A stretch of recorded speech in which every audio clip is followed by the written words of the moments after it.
হযরত মুসা আলাইহিস সালাম বলেন, ফেরাউনের জেলের ভয় আমি করি না, আমার কি জেলের ভয় দেখায়া লাভ নাই, আমি আল্লাহ পাকের পয়গম্বর। হযরত মুসা আলাইহিস সালাম, ফেরাউনের দলবল আছে, লোক লস্কর আছে, তার অস্ত্রের অভাব নাই। আল্লাহ রাব্বুল আলামিন মুসা আলাইহিস সালামের কাছে একটা অস্ত্র দিয়া দিছিলেন কিনা আল্লাহ পাক হযরত মুসাকে বলেছেন, ওয়া মা তিলকা বিয়ামিনিকা ইয়া মুসা, মুসা রে তোমার হাতে ওটা কি? মুসা আলাইহিস সালাম বললেন, এটা লাঠি। আল্লাহ পাক বললেন, ফেলে দাও লাঠি। লাঠি ফালায় দিলেন, কি হয়ে গেল? হিয়া হাইয়াতুন তাসআ, লাঠি হয়ে গেল। এখন লাঠি পড়ে সাপ হয়ে গেল। সাপ দেখে নবী, ওলি হোক, সাহাবী হোক আর আলেম হোক, সাপ দেখলে ভয় করে না মানুষের? মুসা আলাইহিস সালাম ভয় পেয়েছে। আল্লাহ রাব্বুল আলামিন হযরত মুসাকে শোনায় দিলেন, খুযহা ওয়া লা তাখাফ সানুঈদুহা সিরাতাহাল উলা, লা তাখাফ, ভয় পেও না। আল্লাহ বলছেন ধরো, ভয় পেও না। ধরার সঙ্গে সঙ্গে স্বাভাবিক অবস্থায় ফিরে আসবে, আবার লাঠি হয়ে যাবে। এখন আল্লাহ বলছেন ধরো। মুসা আলাইহিস সালাম কি ভয় পাওয়া উচিত হবে? মুসা আলাইহিস সালাম কি ভয় পাইছিলেন? কারণ হচ্ছে এই দুশমনের শক্তিটা খুব বড়ই দেখা যায়, মনে হয় যেন অনেক বড়, কি জানি কি। আল্লাহ পাক বলছেন, ইন্না কাইদাশ শয়তানে কানা দাঈফা, শয়তানের চক্রান্ত যতই তুমি মনে করো অনেক ষড়যন্ত্রের জাল বিস্তার হয়ে আছে, আল্লাহ কয় কিছুই না, দাঈফা, অত্যন্ত দুর্বল। আল্লাহ পাক বললেন ধরো। মুসা আলাইহিস সালাম সাপ ধরলেন, সঙ্গে সঙ্গে লাঠি হয়ে গেল। ফেরাউন বরদাস্ত করলো না, রাষ্ট্রশক্তির পক্ষ থেকে আক্রমণ শুরু হলো। অপরাধ কি? মুসা আলাইহিস সালামের অপরাধ কি অপরাধ? মাশাআল্লাহ, বুঝতে পেরেছেন। অপরাধ হচ্ছে তিনি বলেছেন লা ইলাহা, জোরে বলেন লা ইলাহা ইল্লাল্লাহ। তো আমি বলবো, আল্লাহ রাব্বুল আলামিন কোরআনে কারীমের মধ্যে বলেছেন, আল্লাহু লা ইলাহা ইল্লা হুয়াল হাইয়ুল কাইয়্যুম। কোন সূরা আছে? কোন আয়াতে? আয়াতুল কুরসি। পড়তে ইচ্ছা করে না? পড়েন আমার সাথে, আল্লাহু লা ইলাহা ইল্লা হুয়াল হাইয়ুল কাইয়্যুম। আল্লাহ হচ্ছেন তিনি, যিনি ছাড়া কোনো উপাস্য নাই, কোনো ইলাহা নাই, কোনো মাবুদ নাই, যিনি ছাড়া আর কোনো ইবাদতের মালিক নাই। আর যিনি হচ্ছেন সদা জাগ্রত, চিরঞ্জীব, সার্বভৌমত্বের একচ্ছত্র মালিক, যিনি সদা জাগ্রত, চিরঞ্জীব, তিনি হচ্ছেন আল্লাহ। এখন কেউ যদি বলেন আল্লাহ অক্ষর কি, এক একটা অক্ষর বাদ দিয়া আল্লাহরে চিনায় দেন, তাও চিনানো যাবে। আল্লাহর প্রথম অক্ষর যদি বাদ দেন, কি থাকবে? কোরআনে কারীম বলছে, তা দিয়েও বোঝা যাবে, লিল্লাহি মা ফিস সামাওয়াতি ওয়া মা ফিল আরদ। আল্লাহ হচ্ছেন তিনি, যার জন্য আকাশ আর জমিন, আকাশ এবং জমিনের একচ্ছত্র মালিক। এর মাঝখানে যা কিছু আছে সব কিছুর মালিকানা যার হাতের মুঠায়, তিনি আমার আল্লাহ। তিনি কে? আল্লাহ। এরপরে যদি বলেন আর একটা নাম ছেড়ে দেন, আলিফ সাল্লাম, একটা নাম ছেড়ে দিলাম, তাহলে কি থাকলো? লাহ থাকলো, দুইটা অক্ষর থাকলো লাহু। এই লাহু দিয়েও আল্লাহ রাব্বুল আলামিনের সিফাতকে, তার গুণকে বোঝা যাবে। লাহু মাকালিদুস সামাওয়াতি ওয়াল আরদ। আল্লাহ পাক বলেন, আসমান এবং জমিনের রিজকের চাবি কাঠি আল্লাহ পাকের হাতে, যাকে খুশি তিনি পর্যাপ্ত রিজেক দান করেন। কেউ যদি বলেন লামটাও ভালায় দেন, লামটাও ছেড়ে দেন, দিলাম নাম একটা ছেড়ে, থাকলো কি? একটা অক্ষর থাকলো হু। এই হু দিয়ে আমার আল্লাহরে চেনা যাবে। ওয়া হুয়াল গফুরুল ওয়াদুদুল আরশিল মাজিদ ফাআলুল লিমা ইউরিদ। আমার আল্লাহ হচ্ছেন তিনি, যিনি ক্ষমাশীল, যিনি দয়াবান, যিনি বান্দাকে মহব্বত করেন, যিনি হচ্ছেন আরশে আসিমের মালিক, যা তিনি হচ্ছেন সেই মহান সত্তা, যিনি যা খুশি তাই করতে পারেন। সুতরাং আল্লাহ হচ্ছেন এমন এক লফজ, এমন এক নাম, এমন এক ইসমে জাত, যার কোনো বিকল্প নাই, যা অনুবাদ করে আল্লাহকে স্রষ্টা বললে এটা সারবে না, সৃষ্টিকর্তা বললে সারবে না। আল্লাহ পাকের নামের বিরাট বিশাল ব্যাপক অর্থ রয়েছে। সুতরাং আল্লাহকে আল্লাহই বলতে হবে। আল্লাহকে কি বলতে হবে? আল্লাহ আল্লাহ আল্লাহ। কত মজাই নামে, সুবহানাল্লাহ বিহামদিহি, কত মজাই নামে। আল্লাহ রাব্বুল আলামিন বলেন, আমরা শুরু করছি সূরা ফাতিহা। অভিনন্দন পত্র দিচ্ছি, কারে দিচ্ছি? আল্লাহ পাককে দিচ্ছি। শেখানো ভাষা দিয়ে রব্বুল আলামিন বলেন, প্রশংসা করো আলহামদুলিল্লাহি রাব্বিল আলামিন। সমস্ত প্রশংসা আল্লাহ পাকের, যিনি হচ্ছেন রব। যিনি কি? রব। এখন এই রব শব্দের বাংলা অর্থ করা হয় প্রভু, লালনকারী, প্রতিপালনকারী, কিন্তু এই অর্থ যথেষ্ট নয়। কোরআনে কারিমে যে রব বলা হয়েছে তার অর্থ হচ্ছে, তার অর্থ ব্যাপক, অনেক বিশাল এর অর্থ। এ রব কাকে বলে? এই রব শব্দের বাংলা অর্থ করা হয় প্রভু, লালনকারী, প্রতিপালনকারী, কিন্তু এই অর্থ যথেষ্ট নয়। কোরআনে কারিমে যে রব বলা হয়েছে তার অর্থ হচ্ছে, তার অর্থ ব্যাপক, অনেক বিশাল এর অর্থ। এ রব কাকে বলে? আমি রবের সমস্ত ব্যাখ্যা করতে পারবো না, তবে অল্প কথায় এমনভাবে বলতে চেষ্টা করব যাতে করে আপনাদের বুঝে আসবে ইনশাআল্লাহ। আমরা বলি ইনশাআল্লাহ। এখন আপনারা যদি আমাকে প্রশ্ন করেন যে অত কথা বুঝি না, এক লাইনে এক বাক্যে বুঝায় দেন রব কাকে বলে, তাহলে আমি কথাটা এইভাবে বলবো, যাহার যখন যে জিনিসের যতটুকুন প্রয়োজন তাহাকে তখন সেই জিনিস ফরিয়াদ করার আগে যিনি পৌঁছে দেন তার নাম হচ্ছে রব।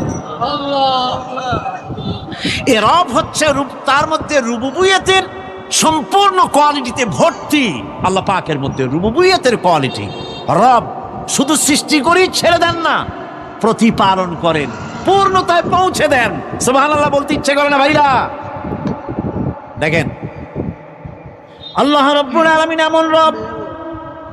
বাংলাদেশের কুকুর আর আমেরিকা, ইউরোপের শীত প্রধান দেশের কুকুর একরকম নয়। আমাদের দেশের পশু, ইউরোপ আমেরিকা শীত প্রধান দেশের পশু একরকম নয়। তার কারণ হলো আমাদের দেশে শীত কম, নাতিশীতোষ্ণ অঞ্চলের মধ্যে খানিকটা পড়ে যায়। এখানে পশুদের গায়ে কম পশম থাকলে কোনো অসুবিধা নাই। ভেড়া, ঘোড়া, কুকুর, বন্য প্রাণীকে কেউ তো কম্বল দেয় না, ল্যাপ দেয় না, রাজাই দেয় না, খাতা দেয় না, চাদর দেয় না। আল্লাহ রাব্বুল আলামিন তিনি এমন রব, শীত প্রধান দেশের পশুদের গায়ে পশম দিয়া চিরস্থায়ী কম্বল জড়ায় দিয়েছেন। এটা হচ্ছে রব। প্রতিপালনের পদ্ধতি কি সুন্দর করে তিনি প্রতিপালন করছেন, কি সুন্দর করে তিনি পশু পক্ষীগুলিকে তাদের আহার জোগাড় করছেন, প্রতিপালন করছেন। তিনি রব। মানুষকে সৃষ্টি করেছেন, আমাদেরকে সৃষ্টি করেছেন, সব প্রয়োজন মিটাইছেন, সকল প্রয়োজন মিটিয়েছেন, একটা জিনিস বাদ রাখেন না। আমাদের মুখে দাঁতের দরকার ছিল, মায়ের পেট থেকে দাঁত নিয়ে আসিনি। মায়ের পেট থেকে আসার পরে আমাদের খাবারের দরকার ছিল। লক্ষ্য করেন রব কারে বলে, লক্ষ্য করুন। মায়ের পেটের মধ্যে যখন ছিলাম ওখানে কোনো রোগের জীবাণু ঢুকতে পারে নাই। ফি করারিম মাকিন, একটি সুরক্ষিত জায়গায় আল্লাহ রাব্বুল আলামিন বাচ্চাকে রেখেছেন, যেখানে কোনো সর্দি হবে না, জ্বর হবে না, সর্দি হবে না, ব্রঙ্কাইটিস হবে না, ডায়াবেটিস হবে না, প্রেশার হবে না। মায়ের পেটের মধ্যে বাচ্চাকে এমন জায়গায় আল্লাহ যত্ন করে রেখেছেন। এই বাচ্চা যখন মায়ের পেট থেকে বেরিয়ে এলো তখন তার পরিবেশ অত্যন্ত খারাপ। এখানে পলিউশন আছে, এখানে কার্বন ডাই অক্সাইড আছে, এখানে বিষাক্ত হাওয়া আছে, এখানে দূষিত আবহাওয়া রয়েছে। প্রতি মুহূর্তে রোগ তাকে হামলা চালাতেছে। এই রোগের থেকে সে বাচ্চা বাঁচবে কি করে?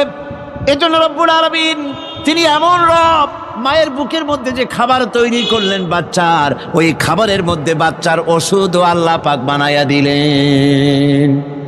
মায়ের বুকের দুধ শুধু দুধ নয়, এটা ওষুধ। সুবহানাল্লাহ। এটা খাদ্য, এটা ওষুধ, এটা ভিটামিন, এটা ক্যালসিয়াম, এটা কার্বোহাইড্রেট, যা দরকার বাচ্চার জন্য সব আল্লাহ মায়ের দুধের মধ্যে দিয়ে দিলেন। যতক্ষণ বাচ্চা পেটে ছিল দুধ ছিল ঘন, যখন বাচ্চা মায়ের পেট থেকে বেরিয়ে এলো দুধটা হয়ে গেল পাতলা। এই পাতলা দুধটা খাবে, ওষুধ আছে এর মধ্যে, ভিটামিন আছে, খাইতে যেন বিস্বাদ না হয় একটু মিষ্টি দিয়ে দিলেন আল্লাহ, যাতে বাচ্চা মুখ ফিরায় না নেয়, সেজন্য খাইতে চায়। তারপরে যখন বাচ্চার হাড্ডি খেতে হবে, মাছ খেতে হবে, গোশত খেতে হবে, দুধের আর দরকার নাই, তার শরীরের ভিতরে রেজিস্ট্যান্স, রোগ প্রতিরোধক শক্তি তৈরি হয়েছে, এখন আরো ভালো খাবার দরকার। আল্লাহ রাব্বুল আলামিন মায়ের দুধকে শুকায় দিলেন, চুষলো আর পাওয়া যাবে না, দুধ শুকায় গেছে, এখন বাইরের খাবার খেতে হবে। আসছিল যখন মুখে দাঁত ছিল না, বাইরে যখন এলো দাঁতের যখন দরকার হলো, কোন আল্লাহর বান্দা কি আল্লাহর কাছে দরখাস্ত করেছেন যে আল্লাহ আমার কয়েকখান দাঁত দাও, দাঁত ছাড়া আমি চাবাই কেমন? এই সবগুলি দাঁত কে সেট করে দিলেন? রব্বুল আলামিন দাঁতগুলিকে সেট করে দিলেন, মুখের মধ্যে দাঁত এসে গেল। আল্লাহ রব্বুল আলামিন শরীরটাকে সাজিয়ে গুছিয়ে, হিউম্যান বায়োলজি যাকে বলা হয়, এই শরীরকে যে সুন্দর করে আল্লাহ পাক তৈরি করলেন বলে শেষ করা যাবে না, কত সুন্দর করে আল্লাহ পাক বানিয়েছেন। আপনার মাথার ভিতরে সেল তৈরি করা হলো, ব্রেন তৈরি করা হলো। এই ব্রেনটা শুকনা জায়গায় রাখা হয় নাই, শুকনা জায়গার মধ্যে ব্রেনটা যদি থাকতো, নড়াচড়া করে আপনার ব্রেনের যে টেকনোলজি আল্লাহ পাক ইউজ করেছেন সেটা অসুবিধাগ্রস্ত হতো। এই জন্য ক্রিম যেভাবে পানির মধ্যে ভাসা থাকে, পানির মধ্যে ভাসমান ক্রিম মাখন যেভাবে রাখা হয়, সামান্য পানির মতো করে এর ভিতরে ব্রেনটাকে রাখা হয়েছে। এই ব্রেনের ভিতরে, ব্রেন হচ্ছে পৃথিবীতে কম্পিউটার, আজকের পৃথিবীর শ্রেষ্ঠ আবিষ্কার। কিন্তু মানুষের মাথায় যে কম্পিউটার আল্লাহ পাক দান করেছেন, এই কম্পিউটারের সামনে দুনিয়ার কম্পিউটার এতিম। এবার লন্ডন গিয়েছিলাম, প্রত্যেক বছর 1.5 মাস 2 মাস সময় পাই, কিন্তু আপনারা দোয়া করেছেন এখন পার্লামেন্টে সময় দিতে হয় বেশি, বিদেশের সফর কমে গিয়েছে। 10 দিনের জন্য গিয়েছিলাম, ওরা আমাকে একটা ডায়েরি দিল। সেই ডায়েরিটার ভিতরে, ডিজিটাল ডায়েরি, এই ডায়েরির মধ্যে তারা বলল যে এরকম, এই যে কাগজটা আপনারা দেখতে পাচ্ছেন, এই রকমের কাগজের 10 লক্ষ পাতা লিখতে যত কাগজ লাগে, এরকমের 10 লক্ষ পাতার লেখা ছোট্ট এই ডায়েরিটার মধ্যে ঢুকাই দেওয়া যায়। 10,000 টেলিফোন নাম্বারের মেমোরিতে তুলে দেওয়া যায়। এটা হচ্ছে লেটেস্ট আবিষ্কার। কিন্তু আল্লাহ পাক মানুষের যে ব্রেনটা তৈরি করলেন, পৃথিবীতে যা আছে এ সব কিছু একটা মানুষের ব্রেনের মধ্যে, সমস্ত তথ্য, সমস্ত ফ্যাক্টস মানুষের মেমোরির ভিতরে ঢুকাবার পরেও আরো লক্ষ লক্ষ জায়গা বাকি থেকে যাবে, শূন্য থেকে যাবে, যা পূরণ হওয়ার নয়। এত বিশাল মেমোরি আল্লাহ পাক তার মানুষের মাথার মধ্যে তৈরি করে দিয়েছেন। সুবহানাল্লাহ বিহামদি। দেখুন অবস্থাটা কি, আল্লাহ তার মানুষকে কিভাবে, রব কাকে বলে, রব কারে বলে, সুবহানাল্লাহ বিহামদি। চোখের সামনে রাস্তা দিয়ে চলতে গিয়ে চোখের সামনে সাপ দেখলেন, চোখ দেখার কাজ করেছে। চোখ কি করেছে? দেখার কাজ করেছে। এখন কি করবেন? চোখ কিন্তু দেখে বসে থাকে নাই, চোখ দেখা মাত্রই ট্রান্সমিট করেছে ব্রেনকে। ব্রেন সাথে সাথে অ্যাকশন নিতে বলেছে হাতকে আর পাওকে। হাতে লাঠি থাকলে পিটাও, লাঠি না থাকলে পাকে বলেছে দৌড় মারো। এই যে সাপ দেখলো, চোখ এটাকে পাঠাই দিল ব্রেনকে, ব্রেন পাঠাই দিল অ্যাকশনে হাতে আর পায়ে। এতে কিন্তু 1 সেকেন্ড সময় লাগে নাই, 1 সেকেন্ডের কয়েক লক্ষ ভাগের 1 ভাগের ভিতরেই মানুষ অ্যাকশনে এসে গিয়েছে। সুবহানাল্লাহ। এর নাম হচ্ছে রব। এর নাম কি? রব। তার অফুরন্ত সৃষ্টি। মানুষের হার্ট তৈরি করেছেন, চোখ তৈরি করেছেন। চোখে কিন্তু আমরা নেগেটিভ দেখি, চোখে আমরা কি দেখি? নেগেটিভ দেখি। এই নেগেটিভটা চোখ ক্যাচ করে ব্রেনের ভিতর থেকে পজিটিভ হয়ে কে বের করে দেয়? সুবহানাল্লাহ বিহামদি। কানে অসংখ্য শব্দ শুনি, কিন্তু কোনো শব্দ তো জড়ায় যায় না। অসংখ্য শব্দ আমরা শুনি, যেমন রেডিও। রেডিও ঘুরাচ্ছেন, 9 ব্যান্ড রেডিও অথবা এর থেকেও বেশি ব্যান্ডওয়ালা রেডিও, আপনি যখন ঘুরাচ্ছেন কোনো সেন্টার ধরার জন্য, অনেক সময় 4-5টা সেন্টার জড়ায় যায় না? জড়ায় কিনা? 4-5টা সেন্টার জড়ায় যায়, সর্বনাশ হয়ে যায়, কোনটা থেকে কোনটা শুনবেন। তো এইরকম করে আপনার কানের ভিতরে শব্দগুলি সব জড়াইয়া পাকাইয়া আপনার কানের মধ্যে একটা বিশ্রী আওয়াজ সৃষ্টি করে দিতে পারত। কে স্তরে স্তরে শব্দগুলিকে শোনার ব্যবস্থা করেছে? আপনার জিহ্বার ভিতরে হাজারো রকমের স্বাদ গ্রহণ করার জন্য একটা জিহ্বায় এতগুলি টেস্ট নেওয়ার ক্ষমতা কে তৈরি করে দিলেন? আল্লাহ রাব্বুল আলামিন সুবহানাল্লাহি বিহামদি। তিনি হচ্ছেন রব, যিনি মানুষের প্রতিপালন সৃষ্টি করেন এবং প্রতিপালন করেন, এমনি এমনি ছেড়ে দেন না। এরপরে মানুষের সব প্রয়োজন তিনি মিটিয়েছেন।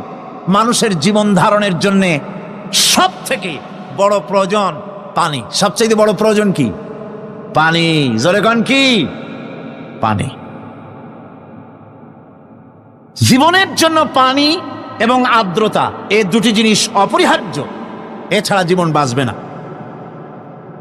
আমরা দেখতে পাই সমুদ্র ভরা পানি মজুদ আছে, লক্ষ্য করেন, সমুদ্র ভরা পানি মজুদ আছে, নদী খাল বিল ভরা পানি মজুদ আছে, কিন্তু এটাই তো যথেষ্ট নয়। রব হচ্ছেন তিনি, যিনি এই বিশাল বিশাল পানির মজুদ থেকে বাতাসকে যিনি বলেন, যিনি প্রতিনিয়ত বাষ্পীয় আকারে পানিগুলিকে সমুদ্র থেকে উত্থিত করেন, পানিগুলিকে উত্থিত করেন মহাকাশে।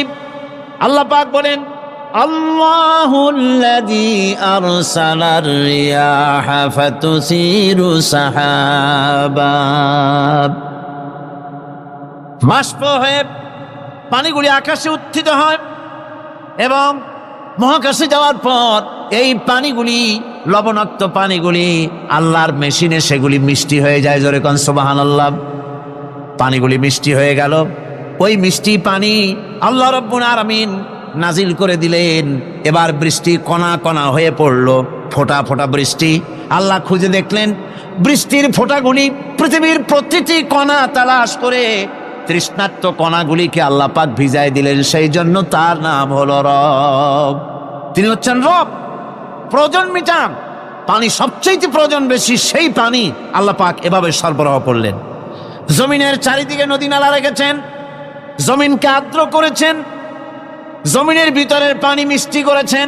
টিউবওয়েল মারলে পরে, পাম্প করলে পরে ভিতর থেকে মিঠা পানি আল্লাহ পাক বের করে দেন। সুবহানাল্লাহ। এই মিষ্টি পানির ব্যবস্থা করেছেন। এরপরে তিনি ওই আল্লাহ পাক মিষ্টি পানির ব্যবস্থা করে বৃষ্টির মাধ্যমে পৃথিবীতে ফসল উৎপাদনের ব্যবস্থা করে দিলেন।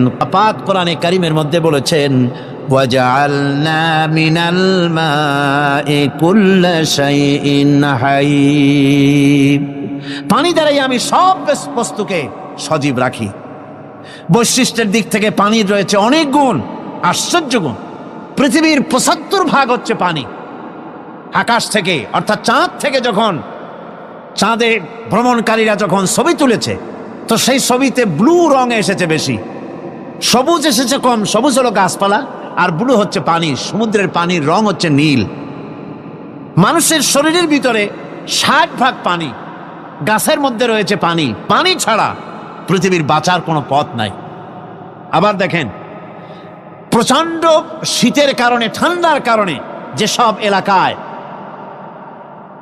তাপমাত্রা হিমাঙ্কের নিচে এসে যায়, সেই সব দেশে সমুদ্রের পানি আর দরিয়ার পানিগুলি বরফ হয়ে যায়।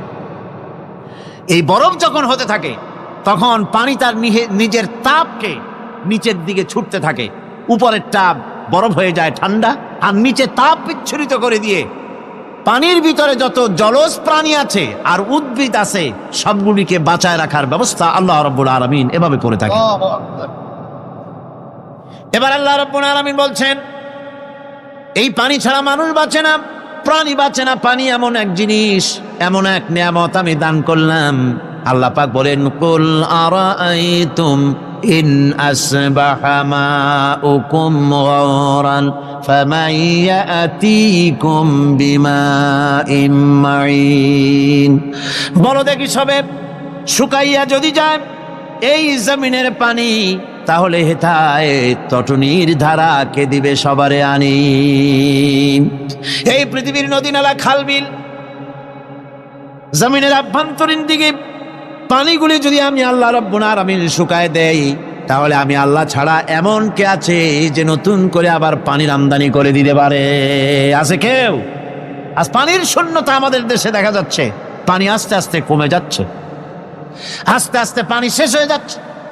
কি কারণে শেষ হচ্ছে এবং কি হলে পানি পাওয়া যাবে পরে বলা যাবে ইনশাআল্লাহ। তো জীবন ধারণের জন্য যেমন পানির প্রয়োজন, জীবন ধারণের জন্য তেমন বাতাসেরও প্রয়োজন। পানি ছাড়া তো কিছু সময় চলতে পারে, পানি এবং খাদ্য ছাড়া কিছু সময় চলতে পারে, কিন্তু বাতাস ছাড়া তো এক মুহূর্ত চলে না, ঠিক কিনা? বুঝেন কিনা কথা? বাতাস ছাড়া এক মুহূর্ত চলতে পারে না।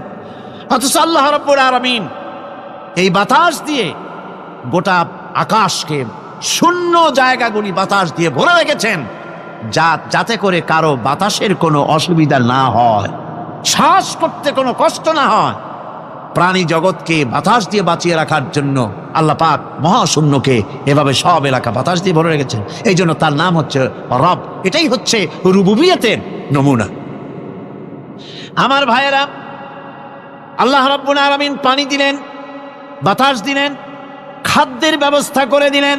শস্য শ্যামল এলাকায় আল্লাহ পাক সব জায়গাগুলিতে শস্য শ্যামল হোক অথবা উষর ধূসর মরুভূমি হোক, সারা পৃথিবী জুড়ে আল্লাহ রাব্বুল আলামিন খাবারের দস্তরখান বিছায় রেখেছেন। ওয়ামা মিন দাব্বাতিন ফিল আরদি ইল্লা আলাল্লাহি রিজকুহা। এই পৃথিবীর বুকে এমন কোন বিচরণশীল জীব নাই যেই জীবের রিজকের দায়িত্ব আমি আল্লাহ আমার নিজ হাতে গ্রহণ করি নাই। জোরে বলেন সুবহানাল্লাহ। সব রিজেক আমি ছড়ায় রেখেছি বিশ্বজুড়ে সর্বত্র। আল্লাহ পাক বলছেন, ফালইয়ানজুরিল ইনসানু ইলা তাআমিহি আন্না সাবাবনাল মাআ সাব্বা সুম্মা শাকাকনাল আরদা শাক্কা ফাআমবাতনা ফিহা হাব্বা। আল্লাহ পাক বলছেন, মানুষের উচিত নিজ খাদ্যাদির দিকে লক্ষ্য করা, নিজের খাদ্যের দিকে লক্ষ্য করা। যেহেতু এই খাদ্য প্রতিদিন তার সামনে আসে, এদিকে তার লক্ষ্য করা উচিত। আমি প্রথমে জমিনের উপরে পানি বর্ষণ করি, পরে জমিনকে দীর্ণ বিদীর্ণ করি, এরপরে জমিনের ভিতরে উর্বরা শক্তি আমি দান করি। কে বলতেছেন কথা? আল্লাহ পাক বলছেন।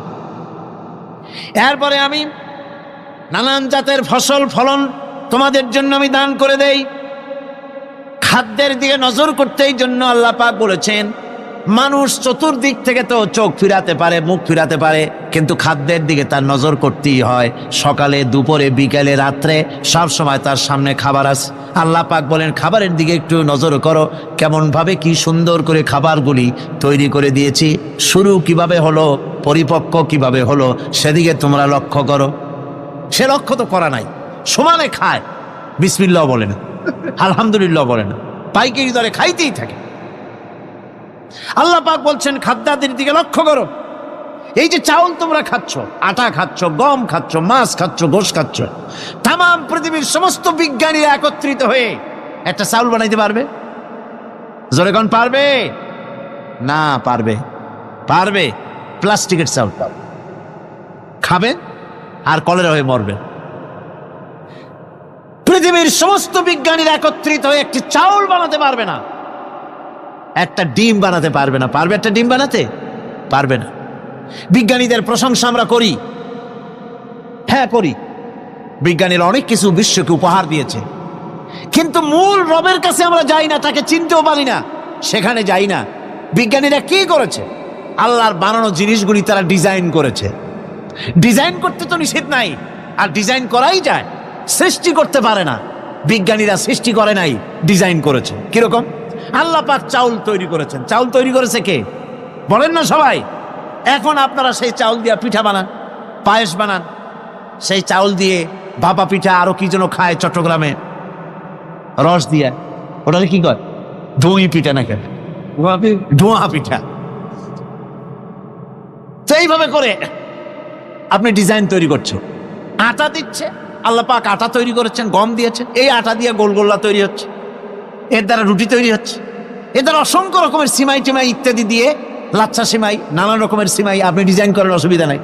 আল্লাহর তৈরি করা কাঠ দিয়ে ফার্নিচার তৈরি হচ্ছে, টেবিল হচ্ছে, চেয়ার হচ্ছে, গোষ্ঠী শুদ্ধ হচ্ছে, আল্লাহর তৈরি করা লোহা দিয়া মাইক হচ্ছে, স্ট্যান্ড গান হচ্ছে, ব্রেন গান হচ্ছে, তারপরে প্লেন হচ্ছে। তাহলে আমি বলতে চাইলাম, বুঝাতে চাইলাম, সমস্ত জিনিস এর স্রষ্টা কে? জোরে বলেন কে? বিজ্ঞান শুধু এগুলিকে এক জায়গায় করে অ্যাসেম্বল করেছে, এগুলিকে এক জায়গায় করে এক একটা রূপ দিয়েছে। এখানে বিজ্ঞানের কৃতিত্ব আছে ঠিক, কিন্তু আপনারাই বলেন, লোহা যদি আল্লাহ তৈরি না করতেন এই মাইক তৈরি হতো, রাইফেল তৈরি হতো? আর রাইফেল যদি নাই হতো তাহলে কারাগারের বন্দীগুলো মারতেন কি দিয়া? রাইফেল যদি না হতো যুদ্ধ করতেন কি দিয়ে? ঠিক কিনা? যত মারামারি ইত্যাদি যা কিছু হচ্ছে,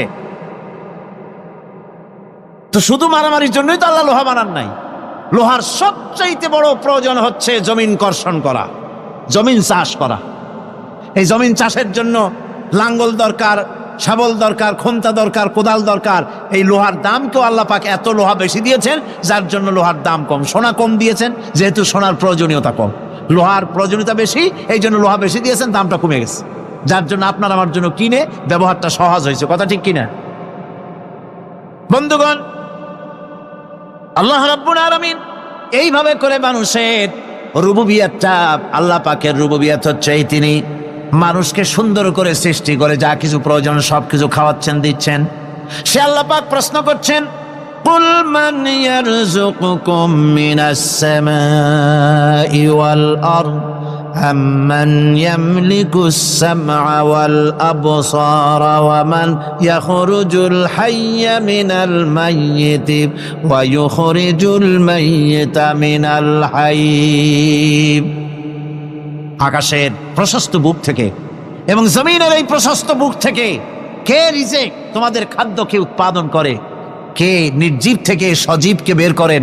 আর কে সজীবকে নির্জীবে পরিণত করেন? তিনি কে? তিনি হচ্ছেন আল্লাহ পাক। আল্লাহ পাক বলছেন, এই প্রশ্ন যদি তাদেরকে করা হয় তো তারা কি বলবে? আল্লাহ পাক বলেন, ওয়ামান ইউদাব্বিরুল আমরা ফাসায়াকুলুনা আল্লাহ ফাকুল আফালা তাত্তাকুন। হে নবী, এদেরকে প্রশ্ন করুন। এদেরকে যদি প্রশ্ন করা হয় এই পৃথিবীর সুন্দর পরিচালনা পদ্ধতি কে করেন, তাহলে তারা এক কথায় বলবে, নিজের থেকেই বলবে আল্লাহ। কে করছেন? সবকিছু আল্লাহ। আল্লাহ পাক বলেন, নবী তাহলে তাদেরকে বলেন, এ কথা জানার পর, এ কথা বোঝার পরেও কেন তারা ঔদাসীন্যতা দেখাচ্ছে? কেন তারা গাফিল হয়ে যাচ্ছে? কেন তারা আল্লাহ পাককে ভয় করে তার পথের অনুসারী হচ্ছে না?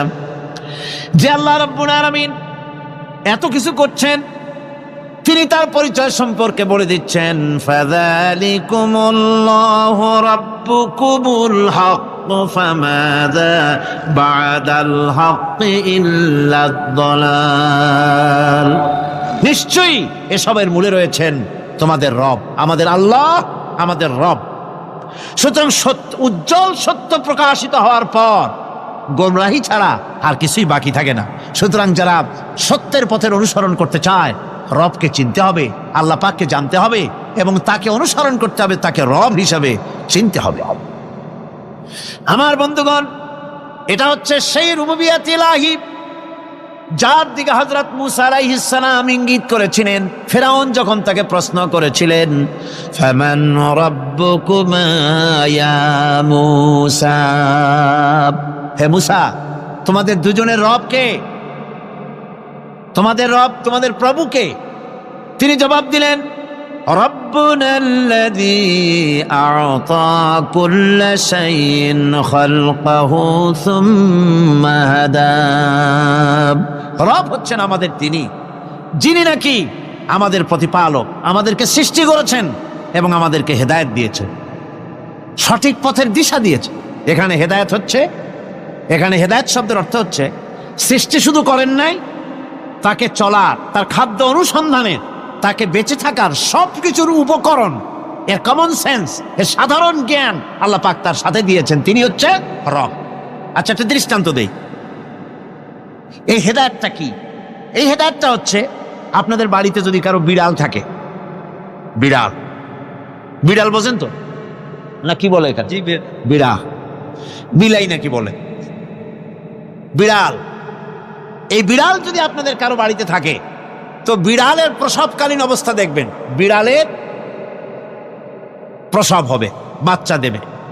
বিড়াল তখন ঘরের মধ্যে পেরেশান হয়ে ঘুরতে থাকে, একটা নিরাপদ জায়গা খোঁজে, একটা নিরাপদ জায়গা খোঁজে। প্রসব করার 2-3 দিন আগের থেকে খুঁজতে থাকে তার জন্য নিরাপদ জায়গা কোনটা। এরপরে খুঁজতে খুঁজতে প্রসবের দিন সে সত্যিকারের ঘরের মধ্যে সবচাইতে কোনা কানা জায়গা যেটা, সেই রকমের একটা নিরাপদ জায়গা সে বেছে নিল। এরপরে বাচ্চা হলো। বাচ্চা হওয়ার পর এই বাচ্চার উপরে কেউ যেন আক্রমণ না করে, শত্রু যেন তার জায়গাটিতে না আসে, এই জন্য বাচ্চাটার ওর তো হাত দিয়া মায়ের মতো কোলে নিতে পারে না, সে আস্তে করে ঘাটটা কামড়ায় ধরে যাতে করে বাচ্চা ব্যথা না পায়। ওইভাবে করে ঘাড় কামড়ায় ধরে, আজকে এই সিঁড়ির নিচে, কালকে ওই খাটের নিচে, পরশুদিন এই আলমারির কোনায়, এইভাবে বাচ্চাগুলি সরায় সরায় রেখে বাচ্চাকে প্রতিপালন করে। এই বিড়ালের হেদায়েত দিলটা কে? যিনি দিলেন তার নাম রব, তিনি হচ্ছেন রব্বুল আলামিন। সন্তান প্রতিপালনের ব্যবস্থা শুধু দুনিয়ার মানুষকেই দেন নাই, প্রাণী জগৎকেও দিয়েছেন। সুবহানাল্লাহ।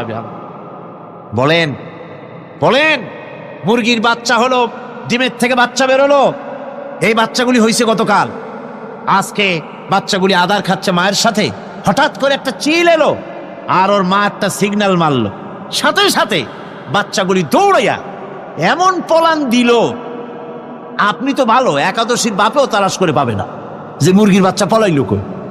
এখন ওই বাচ্চাটিকে এই সিগন্যাল সম্পর্কে কে অবহিত করলো যে এইরকম একটা আওয়াজ শুনলে এটা ভীতির আওয়াজ, এটা সাইরেন, এটা বিপদ সংকেত, এটা ডেঞ্জার সিগন্যাল, এটা শুনলে দেখলে তাড়াতাড়ি করে আত্মগোপন করবা। কে শিখাইলো? কে শিখাইলো? আল্লাহ পাক শিখাইছেন। এখন এক শ্রেণীর বুদ্ধিজীবী তারা আবার উল্টা কথা কয়। তারা বলে কি?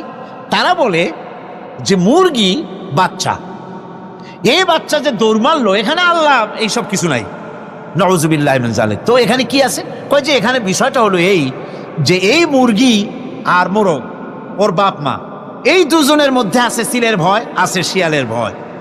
ওই ভয় ওদের মধ্যে ছিল, এই মা বাপের ক্রসের মাধ্যমে বাচ্চা আসছে, কাজী ওই ভয়, বাপের যদি কোনো রোগ থাকে, মায়ের রোগ থাকে, তো এগুলি তো বাচ্চার মধ্যেও ঢোকে। তো ভয় হোক, সুখ হোক, দুঃখ হোক, এই অনুভূতি স্বাভাবিক প্রক্রিয়ার মাধ্যমে বাচ্চার মধ্যে ঢুকছে, আর সিল দেখে আওয়াজ শুনে সে আত্মগোপন করেছে।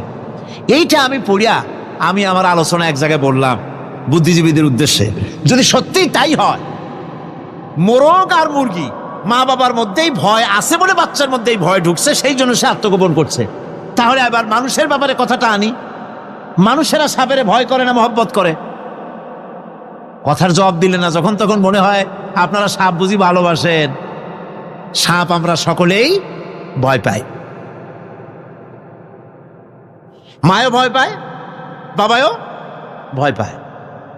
এই মায়ের গর্ভে সন্তান এসছে, সন্তানের বয়স 2 বছর, 2.5 বছর, ঘরের মধ্যে কেউ ছিল না, ঘরের মধ্যে একটা সাপ আসছে, একটা সুন্দর সাপ, দেখতে সুন্দর, কিন্তু সে সাপে কামড়ালে মানুষ মরে যায়।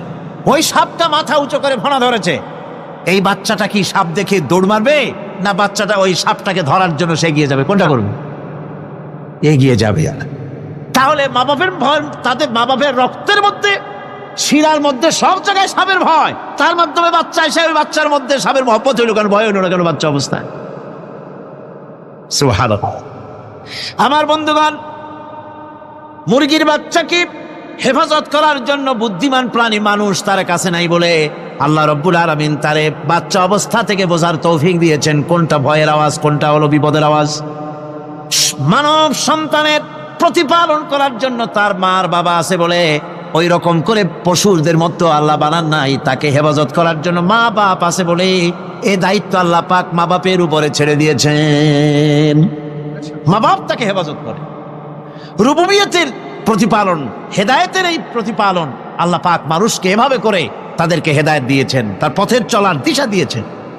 পিঁপড়ার খাদ্য সংগ্রহের ব্যাপারটা দেখেন, পিঁপড়ার আছে দারুণ ঘ্রাণ শক্তি, কোথায় খাবার? 5 তলায় আপনি মিষ্টি খাচ্ছেন, রসগোল্লা থুয়ে দেন, তারপরে দেখেন কোন জায়গায় দিয়ে পিঁপড়া এসে জমের খাওয়া খায়, ঠিক কিনা? দেখেন তার কত তীব্র ঘ্রাণ শক্তি, সেখানে চলে যাচ্ছে। তাকে হেদায়েত দেওয়া হয়েছে, তাকে ঘ্রাণ শক্তি দেওয়া হয়েছে। চিল, শকুন, ঈগল কোথায় থাকে বুঝেন না? মহাশূন্যে 3 থেকে 3.5 মাইল উপরে শকুন, বাজ, ঈগল উঠতে থাকে। খাবে কি? ওখানে তো তার খাবার ছড়ানো নেই। আল্লাহ হচ্ছেন এমন রব, আমাদের স্রষ্টা হচ্ছেন এমন রব, যিনি ওই চিল, বাজ আর শকুন মহাশূন্যে যেগুলি উড়ে বেড়ায়, ওদেরকে আল্লাহ পাক এমন তীব্র দৃষ্টি শক্তি দান করেছেন, 3 মাইল উপর থেকেও ছাগল মুরগি মরা দেখলে ওখান থেকে এসে ঝাঁপায় পড়ে তা খেতে পারবে। তাকে দেওয়া হচ্ছে দৃষ্টিশক্তি। এরকম করে যার যা প্রয়োজন, সমস্ত প্রয়োজনগুলি আল্লাহ মিটাচ্ছেন। এরই নাম হচ্ছে রুবুবিয়াতে এলাহি। এটাই হচ্ছে আল্লাহ পাক রব, এটা তার অসংখ্য প্রমাণ। সেই জন্য আল্লাহ পাক বলেন আলহামদুলিল্লাহি রাব্বিল আলামিন। পড়েন সবাই আলহামদুলিল্লাহি রাব্বিল আলামিন। সমস্ত প্রশংসা হচ্ছে আল্লাহ পাকের জন্য। কোন আল্লাহ? প্রথমে তো আল্লাহ বললাম, তারপর বললাম রব, এখন বলা হচ্ছে কোন রব? যিনি আলামিন, রব্বিল আলামিন, যিনি সমস্ত জাহানের রব। তাহলে বোঝা যাচ্ছে রব, জগৎ একটা না। জগৎ, কথা বুঝতেছেন আমার? জগৎ একটা নয়, অসংখ্য জগৎ আছে। বহুমাত্রিক জগতের কথা এখানে আল্লাহ পাক বলছে। আমি এই জন্য বলি যে কোরআন হচ্ছে বিজ্ঞানের উৎস। কোরআন বিজ্ঞানের কি? বিজ্ঞানের আবিষ্কার যত বাড়বে, বিজ্ঞান চিরটা কাল কোরআনের কাছে ভিক্ষার হাত দিয়ে এতিমের মতো দাঁড়ায় থাকবে কিয়ামত পর্যন্ত। আজ পৃথিবীর বিজ্ঞানীরা বলছে জগৎ সম্পর্কে, আমরা মনে করছি পৃথিবীটাকে, আমাদের কাছে তো জগৎ 2টা। কয়টা জগৎ? একটা জগৎ হলো এইটা, ইহ জগৎ আর পরজগৎ, এছাড়া আর কিছু জানি না। এই 2টাই জগৎ আমাদের কাছে। এখন দেখেন বিজ্ঞানীরা কি বলছে। বিজ্ঞানীরা বলছেন সৌরজগতে শুধু আমাদের সৌরজগৎটাই শেষ না, অসংখ্য সৌরজগৎ আছে মহাশূন্যে, অসংখ্য সৌরজগৎ। পৃথিবীর প্রতি 4 বিলিয়ন মানুষ যদি এক একটা সৌরজগৎ দখল করে, তাতেও সৌরজগৎ শেষ হবে না। আরো সহস্র সহস্র বিলিয়ন বিলিয়ন সৌরজগৎ আরো ফাঁকা পড়ে থাকবে। এত সৌরজগৎ আল্লাহ সৃষ্টি করেছেন। এই মহাশূন্যে বহুমাত্রিক জগতের কথা আল্লাহ পাক এখানে বলেছেন। এই পৃথিবী একটা জগৎ, এই মাটির তলে আছে আর এক জগৎ, সমুদ্রের ভিতরে আছে পানির তলার আর এক জগৎ। আর মহাশূন্য যে কি তা আপনার মাথায় শূন্য হয়ে যাবে চিন্তা করতে করতে। এই জন্য বিজ্ঞানীরা, বড় বড় বিজ্ঞানী, এরা কিন্তু নাস্তিক হয় না। বর্তমান বিজ্ঞানীরা চিন্তা করে গবেষণা করে খেয়েই হারিয়ে ফেলছে মহাশূন্যকে দেখে। যেখানে আছে গ্যালাক্সি, যেখানে আছে মিল্কি ওয়ে, যেখানে রয়েছে অসংখ্য তারকা, এই পৃথিবীটা মহাশূন্য আল্লাহ যেভাবে তৈরি করেছেন, সেই তুলনায় এই পৃথিবী একটা মার্বেলের চাইতে খুব বেশি একটা বড় কিছু হয় বলে মনে হয় না। পৃথিবী যদি হয় একটা মার্বেলের মতো, তাহলে আমরা যে মানুষ, আমাদের অস্তিত্ব কোথায় চিন্তা করেন। এবার মহাশূন্যে চলেন। মহাশূন্য সে কি বিশাল মহাশূন্য। একটা তারকা থেকে আর একটা তারকায় যদি যেতে হয়, তাহলে সহস্র সহস্র বিলিয়ন বছরের দরকার হবে। কি বছর? এ দুনিয়ার বছর না, আলোকবর্ষ, লাইট ইয়ার। আলো চলে প্রতি সেকেন্ডে কত? 1,86,000 মাইল। এই 1,86,000 মাইলের সেকেন্ড, এর মিনিট, এর ঘন্টা, এর দিন, এর মাস, এর বছর, এই আলোকবর্ষ। সহস্র সহস্র আলোকবর্ষ পার হয়ে যাবে এক তারকা থেকে আর এক তারকায় পৌঁছানো সুকঠিন। এ ধরনের অসংখ্য তারকা আল্লাহ পাক তৈরি করে রেখেছে। সূর্য হচ্ছে পৃথিবীর চাইতে 13 লক্ষ গুণ বড়। এরকম সূর্য বিজ্ঞানীরা এখন বলছে, আগে বলতো 1 কোটি সূর্যের চাইতে বড় তারকা, এখন বলতেছে এই রকমের পৃথিবীর চাইতে 13 লক্ষ বড় যে সূর্য, এরকম 3 কোটি সূর্য খাইয়া ফেলাইতে পারে। এরকম সহস্র সহস্র তারকা এক একটা গ্যালাক্সির ভিতরে আল্লাহ পাক তৈরি করে গেছেন। এখন মনে হচ্ছে যে এই তারকাগুলি বড়, না, এই তারকাগুলির চাইতে আবার বড় জিনিস কি, সেটাকে বলা হয় ব্ল্যাক হোল। সেটাকে বলা হয় ব্ল্যাক হোল, অন্ধকার কূপ। ব্ল্যাক হোল আবার ম্যান হোল বুঝবেন না, কিন্তু ম্যান হোলের ঢাকনা চুরি হয় যেমন। তবে একটা দৃষ্টান্ত আপনি বুঝতে পারেন, রাস্তায় রাস্তায় যেমন অসংখ্য ম্যান হোল আছে, ওই রকম করে মহাশূন্যে অসংখ্য ব্ল্যাক হোল আছে, একটা দুইটা না, অসংখ্য। এই ব্ল্যাক হোল আবার দেখা যায় না, অদৃশ্য ব্ল্যাক হোল। এই ব্ল্যাক হোলগুলো কি? এগুলি কোরআনে কারীমের মধ্যে আল্লাহ পাক বলেছেন, ফালা উকসিমু বিমাওয়াকিন নুজুম, ফালা উকসিমু বিমাওয়াকিন নুজুম, শপথ সেই পতনের স্থানের যেখানে নক্ষত্রসমূহ ধ্বংস হয়ে যায়, ধ্বংসপ্রাপ্ত হয়, কসম সেই স্থান সময়ের। সুবহানাল্লাহ। এই অন্ধকার কূপের, এই অন্ধকূপের কসম করছেন আল্লাহ পাক। সে অন্ধকূপটা কি? সেই ব্ল্যাক হোলটা কি? সেই ব্ল্যাক হোল হচ্ছে ওই যে তারকার কথা বললাম, যে সূর্য খাইতে পারে, 3 কোটি সূর্য খাইতে পারে, এই রকমের তারকাগুলি ঘুরতে ঘুরতে কোনো এক কারণে যখন সে ব্ল্যাক হোলের রেঞ্জের মধ্যে এসে যায়, তখন ব্ল্যাক হোল ওকে এমনভাবে চুষে হজম করে ফেলে, যেমন বাচ্চা চকলেট চুষা খাইয়া ফেলায়, এইরকম ব্ল্যাক হোলগুলি অত বড় তারকাগুলি খাইয়া চুষা শেষ করে ফেলে দেয়। সুবহানাল্লাহ বিহামদিহি। বিজ্ঞানীরা বলেছেন, আমাদের এই পৃথিবীটা, আল্লাহ না করুন কখনো, আমাদের এই পৃথিবীটা যদি কোনো ব্ল্যাক হোলের আওতায় পড়ে, ওর রেঞ্জে আসে, তাহলে মাত্র 2 সেন্টিমিটারের মধ্যে পৃথিবীটা তার ঘনত্ব লাভ করে ব্ল্যাক হোলের মধ্যে অদৃশ্য হয়ে যাবে, হারায় যাবে, অস্তিত্ব থাকবে না। আল্লাহ পাক, আশ্চর্য লাগে আমার, বিজ্ঞানের বইপত্র যখন পড়ি আমার কাছে আশ্চর্য লাগে।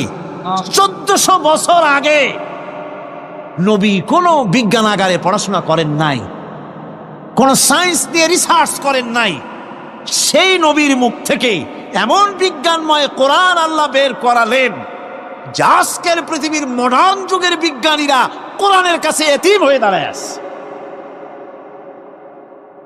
পৃথিবীর কোন বিজ্ঞানী বলতে পারবে না যে কোরআনে কারিমের অমুক আয়াতটা আনসাইন্টিফিক, এটা হাদিস আমাদের বিজ্ঞানের সাথে মিল খায় না, এমন কথা বলতে পারবে না। বরং কোরআন সার্টিফাই করবে তোমার এই বক্তব্য, তোমার এই থিওরি মোস্ট আনসাইন্টিফিক, কোরআন বলবে। ওরা বলতে পারবে না যে আয়াতটা আনসাইন্টিফিক। সুতরাং কোরআন হচ্ছে মহান বিজ্ঞানময়, কোরআন হচ্ছে আল্লাহ পাকের দেওয়া এক মহান বিধান, যে কোরআনের কারণে আল্লাহ পাক আমাদেরকে হেদায়েত দান করেছেন। সুতরাং এই কোরআন হচ্ছে, কোরআনের মধ্যে যা আছে, গোটা কোরআনে যা আছে সব সূরা ফাতিহায় আছে। সুবহানাল্লাহ বিহামদিহি। আল্লাহ পাক বলছেন, আলহামদুলিল্লাহি রাব্বিল আলামিন। মহব্বতের সাথে পড়েন সবাই, আলহামদুলিল্লাহি রাব্বিল আলামিন। সমস্ত প্রশংসা, যাবতীয় প্রশংসা সে আল্লাহ পাকের, যিনি তামাম জাহানের পালনেওয়ালা রব। ইনশাআল্লাহ বাকি কথা আগামীকাল বলবো ইনশাআল্লাহ। সকালে বলেন ইনশাআল্লাহ। মুনাজাতের জন্য দাঁড়ানো ভাইরা সব বসেন, যত লোক দাঁড়িয়ে আছেন সবাই বসেন। প্রথম দিনের মুনাজাত আল্লাহ পাকের দরবারে, সব বসেন, মহব্বতের সাথে বসেন, আর একটু জিকির করেন, লা ইলাহা ইল্লাল্লাহ। কিজন আছে আজকে? 8 জন আছে, আর এটা দিয়ে আসছে 8 জন আছে। লা ইলাহা ইল্লাল্লাহু মুহাম্মাদুর রাসূলুল্লাহ।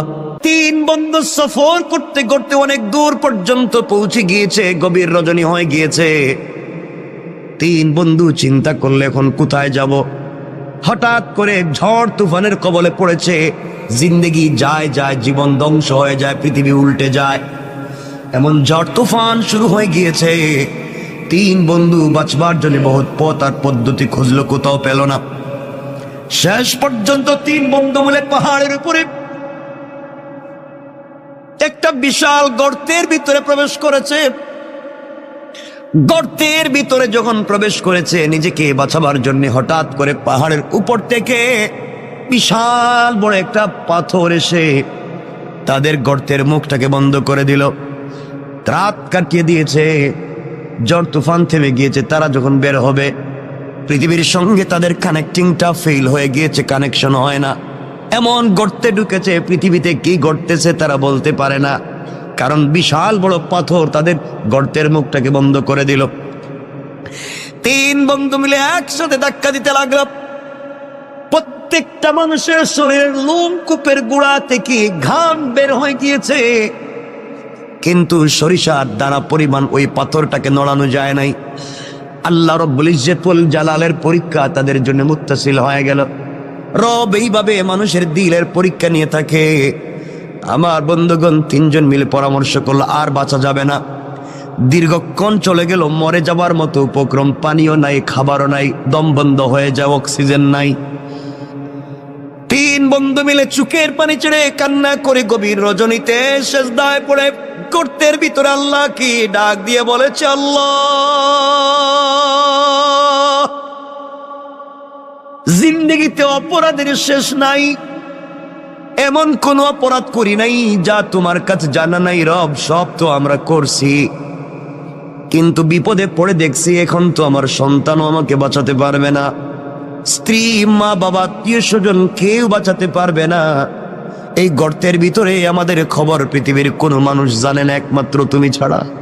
আল্লাহ, এমন বিপদে পড়েছি, একমাত্র তুমি পারো আমাদেরকে বাঁচাতে, কিন্তু কোন মুখে তোমার কাছে হাত উঠাবো আর দোয়া করবো? আল্লাহ, জীবনে যে এমন কোনো গুনাহ নাই যে গুনাহ করি নাই, জিন্দেগিতে এমন কোনো খারাপ কাজ নাই যা আমরা করি নাই, কি বলে তোমার কাছে হাত উঠাবো? তুমি যদি বলো আমি তোদেরকে চিনি না। রব, এই অপমান থেকে, কবর থেকে, গর্ত থেকে কে বাঁচাবে?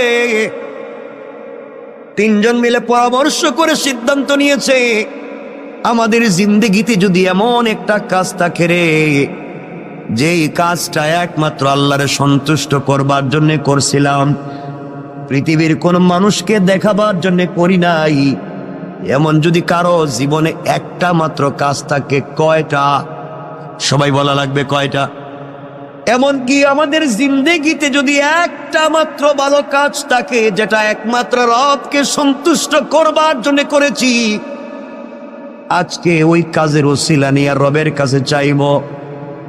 রব তো বলেছে সরিষার দানা পরিমাণ ভালো কাজ করলেও তিনি কল্যাণ দেন, উপকার দেন, ফিডব্যাক দেন। আজকে একটু দেখি না, আমরা তো গুনাহ করছি কিন্তু কোন জিন্দেগিতে ভালো কাজ আসেনি। তিন বন্ধুর এক বন্ধু বলছে, বাইরে আমার জীবনে একটা ভালো কাজ আছে। এই বলে ওই বন্ধু সেজদায় পড়ে চোখের পানি চলে কান্না করে ডাক দিয়া বলেছে, আল্লাহ,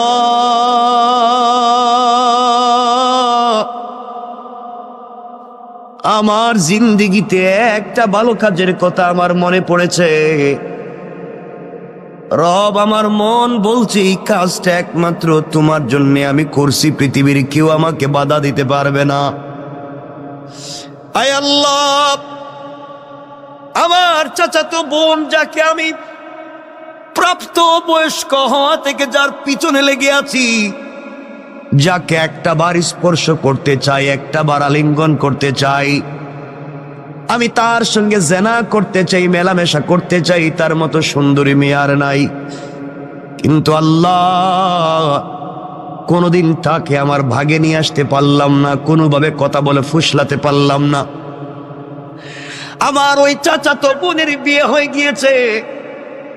বিয়ে হয়ে যাওয়ার পরে, তার স্বামীর বাড়িতে যাওয়ার পরে কিছুদিন পরে তার কি একটা বিপদ হয়েছে, তার সন্তান একটা হয়েছে, কিন্তু আমার মাথা থেকে তার চিন্তা যায় নাই। আমি তখনও সুযোগ খুঁজছিলাম, বোনকে যদি কোনোভাবে পাই তার সঙ্গে জেনা করব। আল্লাহ, বোন আমার কাছে কিছু ঋণের জন্য আসছিল। আমি বলছি, বোন রে, তুই যখন আমার কাছে ঋণ চাইছ, যা চাইবে তাই দিব, ঋণ না একেবারেই দিব।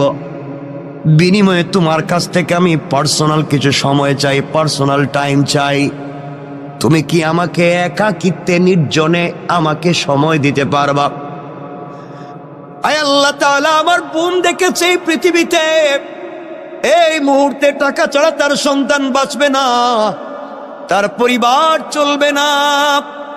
সে টাকার জন্য রাজি হয়ে গিয়েছে। আমি তাকে টাকা দিয়ে দিয়েছি, আয় আল্লাহ, আমি নির্ধারিত সময় আর দিন বলে দিলাম। নির্ধারিত সময়ে যখন সে যে ঘর বলেছে আমি ঘরে পৌঁছে গেলাম। আমি ঘরের ভিতরে গিয়ে দেখি আমার বোন চুকের পানি ছেড়ে ছেড়ে কান্না করে আল্লাহরে বলছে, আল্লাহ,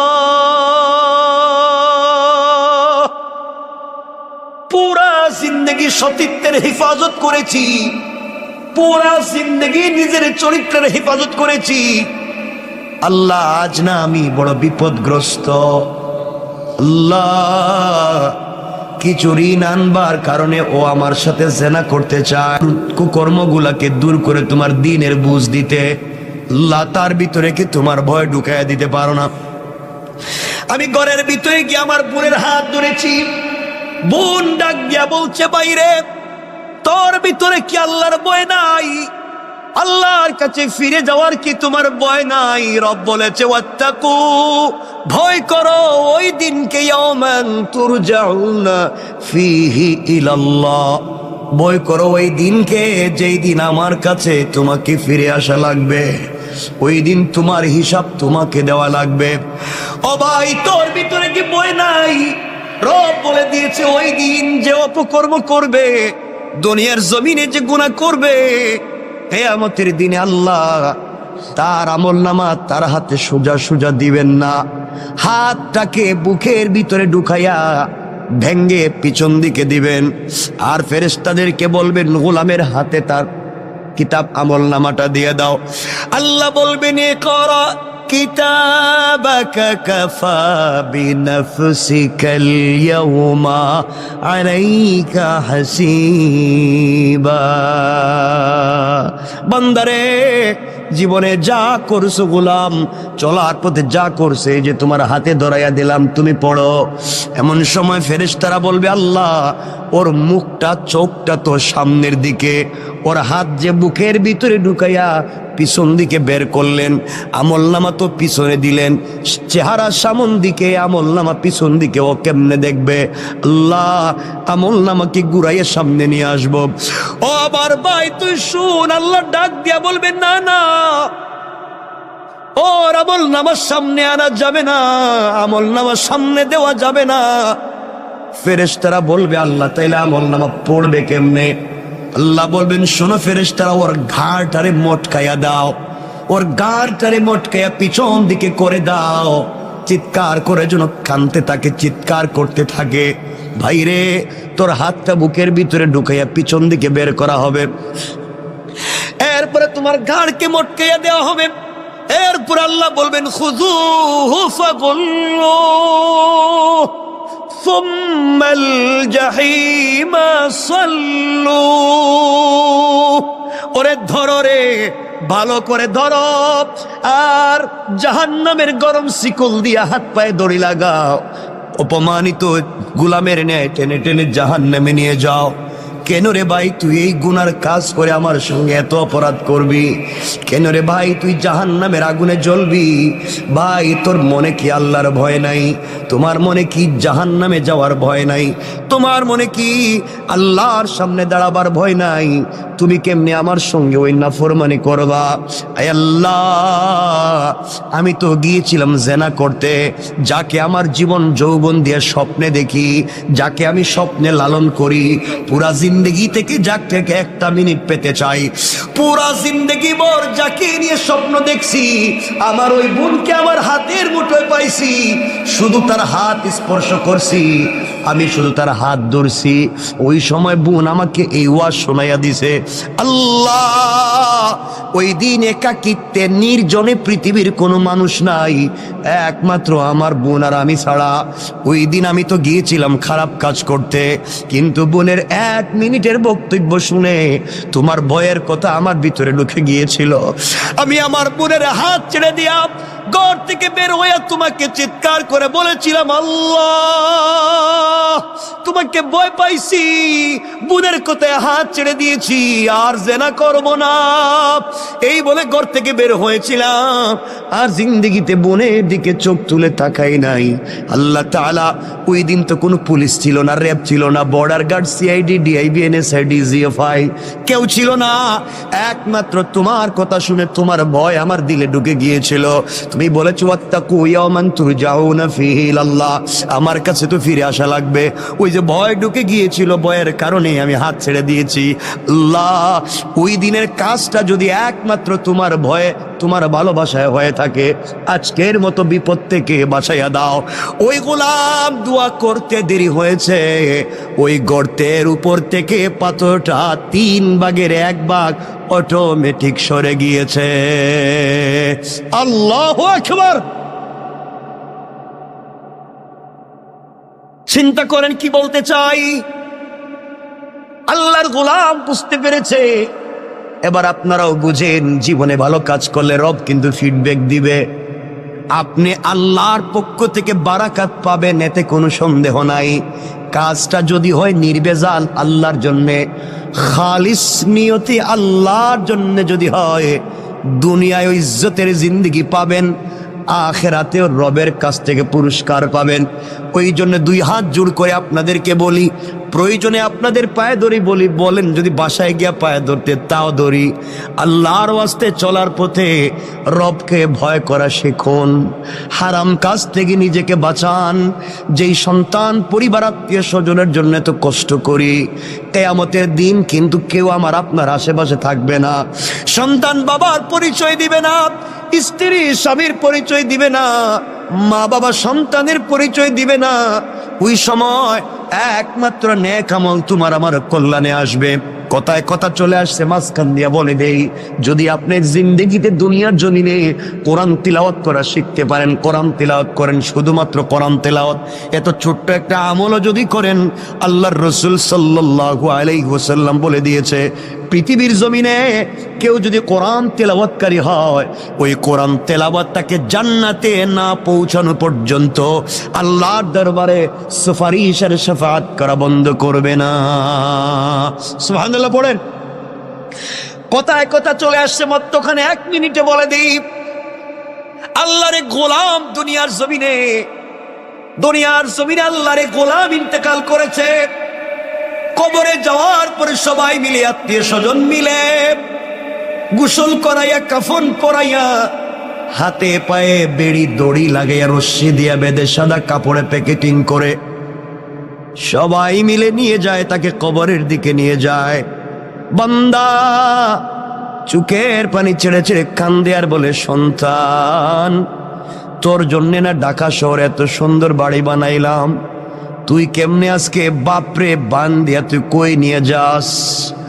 ও সন্তান, তোর জন্য না এত বাপ এত কষ্ট করলাম, তুমি আমারে আজকে কোথায় নিয়ে যাও, কোন কবরে? সন্তান বলছে, হয়তো জুরাইন কবরস্থানে, আজিমপুর গুরুস্থানে, কোন জায়গায় নিয়ে যায়? সন্তান নিয়ে যায়, বাবা কাফনের ভিতর থেকে কান্দে, কেউ দুনিয়ার আওয়াজ শুনে না। ডাক দিয়া দেখে তার ভাইও তার খাটিয়ায় ধরছে। বাইরে ডাক দিয়া বলে, ভাই রে, আমার গলা না জড়াইয়া নাকি তুই ঘুমাইতি না? আমার গলা না জড়াইলে নাকি তোর ঘুম আসতো না? ছোটবেলায় 2 জন খেতে বসলে কত দুষ্টামি করছি, 2 ভাই মিলে দুনিয়ার জমিনে কত দুষ্টামি করলাম। কেমনে রে ভাই তুই আজকে আমাকে, কেমনে তুই আমাকে ভুলে গিয়া জাহান্নামের কবরের দিকে নিয়ে যাস? ভাই ও কথা শুনবে না, তাকে দেখবে তার কলিজার টুকরা বন্ধু, সেও খাটিয়ে ধরে আছে, কবরের কাছে নিয়ে বলছে, মিনহা খালাকনাকুম ওয়া ফিহা নুঈদুকুম ওয়া মিনহা নুখরিজুকুম তারাতান উখরা। সবাই ডাক দিয়ে বলতেছে, ওখান থেকেই তুমি আসছিলা, আবার তোমাকে মাটিতে ঢুকাইয়া দিতেছি, কিয়ামতের দিন কিন্তু তুমি ওখান থেকেই উঠবা।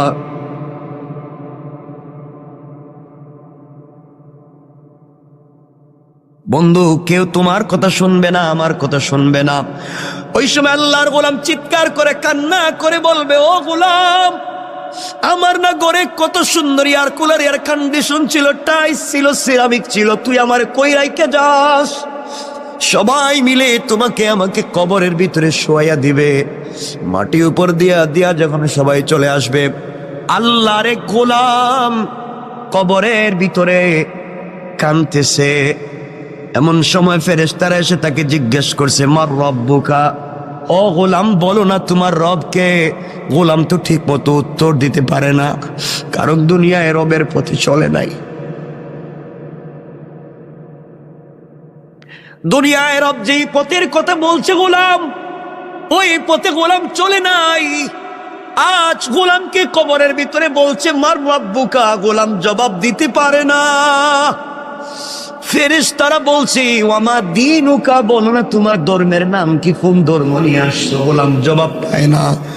গোলামকে বলা হয়েছে, বলো না মান হাদার রাজুলু আল্লাযী বুইসা ফীকুম, ওই ব্যক্তির চিনুনি দেখো তো, যেই ব্যক্তিকে তোমাদের হিদায়াতের জন্য পাঠানো হয়েছিল। আল্লাহর রসুলের চেহারা এভাবে উঠাইয়া ধরে বলবে, দেখো তো এই লোকটারে চিনুনি? তুমি আমি যদি দুনিয়ার জমিনে রসুলের চরিত্র নিয়ে, রসুলের আদর্শ নিয়ে কবরে যাই, তাহলে ওই লোকটারে দেখাইলে আমরা চিনতে পারবো আমার রসুল। কবরে দেখাইলে বলতে পারবো, ইয়া রাসূলুল্লাহ, দুনিয়ায় না আপনাকে দিল দিয়ে ভালোবেসেছি, কবরে রসুলের চেহারা দেখে চিনতে পারবেন। আর যদি দুনিয়ার জমিনে সেই রসুলকে ভালোবাসতে না পারেন, আল্লাহ রসুলের চেহারা দেখানোর পরও তুমি আমি চিনব না। ফেরেশতারা যখন 3টা প্রশ্নের জবাব পায় নাই, তাকে আঘাত করার জন্য 70 জন অন্ধ ফেরেশতা, এক একজন ফেরেশতার ওই কাঁধ থেকে ডান কাঁধ থেকে বাম কাঁধে যেতে লাগবে 700 বছর। এমন 70 জন ফেরেশতা হাতের মধ্যে লোহার মুগুর নিয়ে দাঁড়িয়ে আছে, আঘাত করবে। 70টা সাপ বিচ্ছু দাঁড়িয়ে আছে, তাকে খেয়ে ফেলবে। চিৎকার করে আল্লাহর গোলাম কাঁদবে, তাও কেউ শুনবে না, কারণ এই দুনিয়ায় কাঁদলে তো কেউ না কেউ শুনবে, কিন্তু কবরে কাঁদলে কেউ কথা শুনবে না। ওই দিন একমাত্র রব শুনবেন। দুনিয়ায় রবরে শুনাইয়া যাও, কবরে গেলেও রব তোমার কথা শুনবেন। এমন সময় গোলাম দেখতেছে কবরের 2 পার্শ্বের মাটি অনেক দূর পর্যন্ত চলে গিয়েছে। এত দূর পর্যন্ত মাটি গিয়েছে, আল্লাহর গোলামকে আঘাত করবার জন্য, কবরের মাটি চাপ দেওয়ার জন্য এভাবে আসতেছে। এক পাঁজরের হাড় অপর পাঁজরে ঢুকে যাবে। আল্লাহর গোলাম চক্ষু বন্ধ করে দিয়েছে। চক্ষু বন্ধ করে চিৎকার করে ডাক দিয়া কবরের ভিতরে বলছি, আল্লাহ, কেউ নাই, এই বিপদে আমার সন্তানও নাই, সন্তান আমার বিছানায় ঘুমায়, স্ত্রী হয়তো অন্যের হাত ধরে অন্য কাউকে বিয়ে করে ফেলেছে, বা এগুলা হয়তো আমার সম্পত্তি এত মুহূর্তে বাগ বাটুয়ারা করে ফেলছে। আল্লাহ, আমার দোকানের গদিতে হয়তো আরেকজন বসে গিয়েছে। আমি মনে করছিলাম আমি ছাড়া মনে হয় দুনিয়া চলবে না, এখন দেখি আমি ছাড়া আমার ঘরও চলে, আমি ছাড়া আমার দোকানও চলে। আজ এই সন্তানেরা আমাকে ছাড়া চলতো না, এরাও দেখি এখন চলে।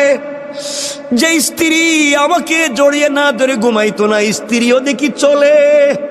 আল্লাহ, দুনিয়া তো আগের জায়গায় আছে, কিন্তু আমি যে নাই, আমার কথা কেউ মনে করে না। গোলাম কান্দে, চিৎকার করে কান্দে। এমন সময় দেখে তার পাঁজরে হাত এক পাশে ঢুকায় দেওয়ার জন্য কবরের মাটি যখন তাকে আঘাত করবার জন্য আসছে, চিৎকার করে কাঁদতেছে। হঠাৎ করে অনুভব করে তার বুকের উপরে কে যেন ছোট্ট ছোট্ট পা দিয়া হেঁটে যায়। কিরে, আমার বুকের উপরে আবার হাঁটে কে? চক্ষু খুলে দিয়েছে। চক্ষু খুলে দেখে সবাই যার যার জায়গায় দাঁড়িয়ে আছে, কেউ আর আঘাত করে না। আর তাকাইয়া দেখে তার বুকের উপরে সবুজ চড়ুই পাখির মতো একটা পাখি তার বুকের উপরে হেঁটে হেঁটে যায়। আল্লাহু আকবার। গোলাম চিৎকার করে বলছে, কে রে তুমি?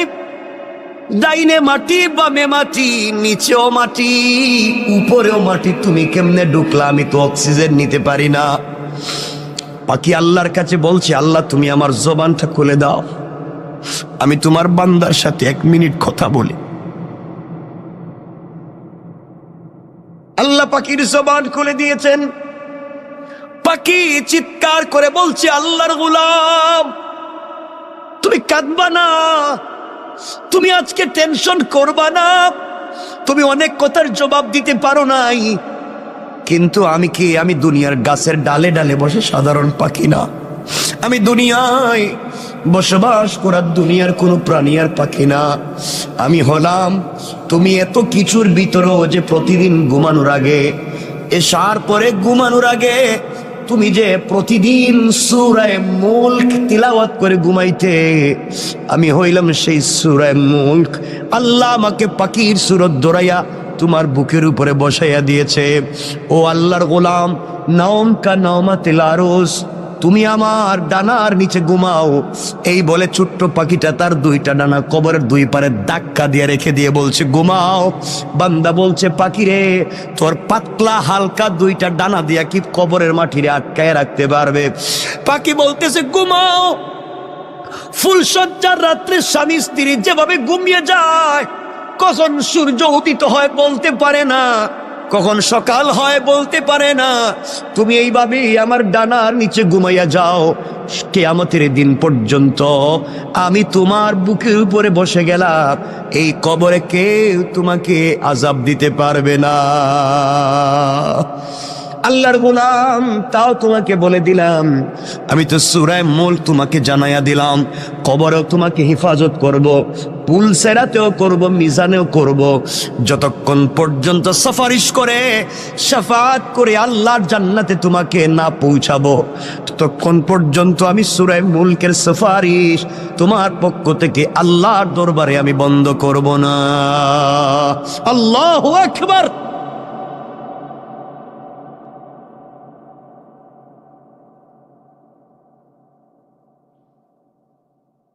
চিন্তা করেন।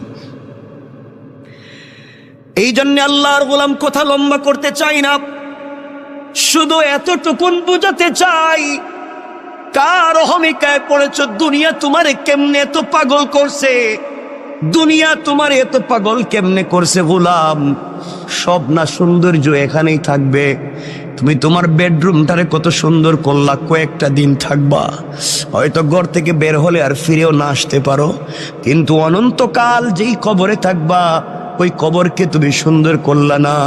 আল্লাহর গোলাম, ওই আল্লাহর গোলাম যখন কান্না করছে, কবর 3 ভাগের 1 ভাগ, গর্তের ভিতর থেকে পাথর 3 ভাগের 1 ভাগ সরে গিয়েছে। আর একজন গোলাম সেজদায় পড়ে ডাক দিয়া বলছে, আল্লাহ, আমিও তো 3 বন্ধুর একজন, আমার জীবনে কোনো নেক আমল নাই, আমার জীবনে কোনো ভালো কাজ নাই, ভালো করে জানি, জীবনে যত আকাম ছিল, কুকর্ম ছিল, এমন কোন জিনিস নাই যা করি নাই, কিন্তু আল্লাহ, আজ আমার মনে পড়ছে আমি একটা ভালো কাজ করছি। আজ আমার মনে পড়েছি আমার জিন্দেগিতে একটা ভালো কাজ আছে, এই কাজটা শুধু তোমাকে সন্তুষ্ট করবার জন্য আমি করছিলাম, দুনিয়ার কোনো মানুষকে দেখাবার জন্য আমি করি নাই। আল্লাহ, আমার ঘরে একজন কর্মচারী ছিল, ওই কর্মচারী কোনো একটা কারণে তার বেতন না নিয়ে আমার কাছ থেকে চলে যায়, আমি তারে অনেক খোঁজাখুঁজি করে পাই না, কর্মচারীর বেতন দেব, খুঁজতে খুঁজতে আমি তারে পাই না, কোথায় গেল নাই নাই। আমি কি করলাম, তার ওই বেতনের পয়সা দিয়া একটা বকরি কিনলাম, আমি একটা বকরি কিনলাম, ওই বকরিরে বড় করলাম, বকরির থেকে অনেক বাচ্চা হলো, বিশাল বড় একটা বাগান হয়ে গেল, বাচ্চা বকরি আর বকরির অভাব নাই। আয় আল্লাহ, শত শত বকরির পাল হয়ে গেল। দীর্ঘ 15-20 বৎসর পরে আমার ওই কর্মচারী দেখি আমার বাড়িতে হাজির, আমাকে ডাক দিয়া বলছে, মালিক, অমুক দিন অমুক তারিখেও আপনার বাড়িতে আমি কর্মচারী ছিলাম, আমার নাম যে এই নাম, আমি কিন্তু চলে গিয়েছিলাম একটা কারণে, আমি আজ আপনার কাছে ফিরে এসেছি, কাজের জন্য আসি নাই, ওই যে আপনার বাড়িতে কাজ করছিলাম, ওই সময় যে পয়সা পাই, আমারে আপনি ওই পয়সাটা দিয়ে দেন, আমি চলে যাই। আল্লাহ, ওই সময় আমি ওই গোলামটারে ধরলাম হাতে, আস্তে আস্তে করে মাঠে নিয়ে গেলাম। মাঠে নিয়ে গিয়া বলছি, আমার কর্মচারী রে, তুমি আমার কাছে পয়সা পাও, এই জন্যে তুমি আমার কাছে এসেছো। এই যে মাঠে যত হাজার হাজার শত শত বকরি দেখো, সবগুলা তোমার, সবগুলা তুমি নিয়ে যাও। আমার কর্মচারী আমার দিকে তাকায় টিটকারি করে আর বলছে, মালিক, আমি একজন কর্মচারী বলে কি আপনি আমার সঙ্গে দুষ্টামি করলেন? আমি আপনার দুষ্টামির জন্য আসি নাই। আমার এত হাজার হাজার লাখ টাকার বকরির দরকার নাই। আমি আপনার কাছে যেই টাকা পাই ওটা দিয়ে দিলেই তো আমি চলে যাব, এত কিছুর দরকার নাই। আল্লাহ, ওই দিন আমি বলেছিলাম, কর্মচারী রে, তুই যে আমার কাছে যেই পয়সা পাস ওই টাকা দিয়ে আমি একটা বকরি কিনছিলাম। ওই বকরি কিনে বাচ্চা দিতে দিতে দিতে দিতে তো হাজার হাজার হয়েছে। এই জন্য একটাও আমার না।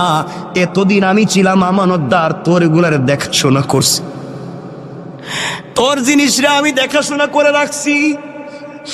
জানি না ঠিক মতো আমানত রক্ষা করতে পারছি কিনা, তোমার সম্পদের আমানত রক্ষা করতে পারলাম কিনা। মালিক তার কর্মচারীরে বলতেছে, আর আমরা কর্মচারীর সঙ্গে যেই ব্যবহার করি, মনে রাখবেন আজকে সে কর্মচারী, কাল হয়তো আখেরাতে সে মালিক হয়ে যাবে। আপনি গোলামের মতো তার পিছনে ঘুরবেন। তার দিলে যদি কষ্ট দেন, কোনোভাবে যদি সে কষ্ট পায়, কিয়ামতের দিন বুঝবেন কর্মচারীর আপনার কি প্রয়োজন, ওই দিন বুঝবেন। এই জন্য আল্লাহর ওয়াস্তে, আল্লাহ যাদেরকে পয়সার মালিক বানাইছেন, কর্মচারীর সঙ্গে খারাপ আচরণ করবেন না, খারাপ ব্যবহার করবেন না। আমার বন্ধুগণ, ওই দিন বুঝবেন আমার কথাটার কত দাম ছিল, কত লৌড ছিল। আল্লাহর গোলামের কথা শুনে কর্মচারী সিজদায় পড়ে ডাক দিয়া বলেছে, আল্লাহ, যেই মালিক কর্মচারীর পয়সার আমানত রক্ষা করার জন্য এত বড় বড় বড় বিজনেস বানাইছে, বকরির পাল বানাইছে, আল্লাহ, আমার ওই মালিক রে দুনিয়ায় ইজ্জতের জিন্দেগি দিও, ইন্তেকালের পরে জান্নাতুল ফিরদাউস দিও। আল্লাহু আকবার।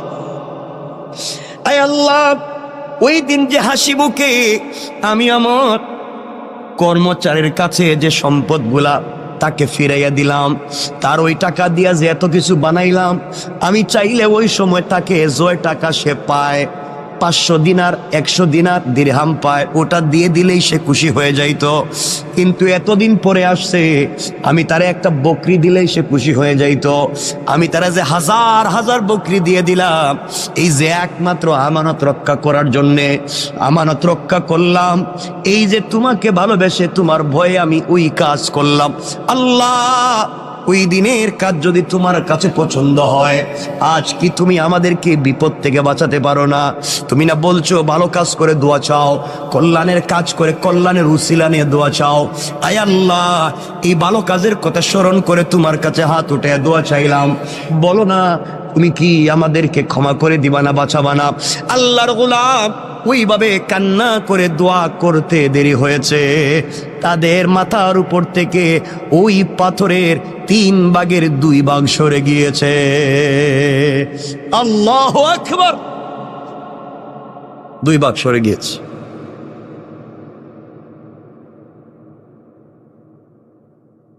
তারা অনেক ট্রাই করছে বের হওয়া যায় কিনা, দেখলো বাইরেও যায় না, ওই আরেকটা ভাগ যাইতেইব। 2 জন বন্ধু যখন আল্লাহর কাছে দোয়া করছে, আল্লাহ তাআলা তাদেরকে বাঁচাইয়া দিয়েছেন। 3 ভাগের 2 ভাগ পাথরটা গর্তের মুখ থেকে সরে গিয়েছে, আরেক ভাগ গেলেই তারা বাইর হইতে পারে। এখন তো 2 জন দোয়া করছে, এখন আরেকজন চিন্তা করছে, আমার জীবনে তো কোনো ভালো কাজ নাই, আমি তো বইলে কিন্তু লাভ হবে না। 2 বন্ধু মিলছে, দোস্ত তুইও কিছু কর, তা আমার জীবনে তো কোনো ভালো কাজ নাই, জানি আমি তো তোদের চাইতেও খারাপ। না, মনে কর তোর কোনো ভালো কাজ আসেনি জীবনে, মনে করে দেখ, থাকলে একটু ক আল্লাহরে, আজকে বাস্তবতে নিলে মরা ছাড়া পথ নাই। এমন সময় গোলাম বলতেছে, ভাই আমারও তো একটা ভালো কাজের কথা মনে পড়ছে।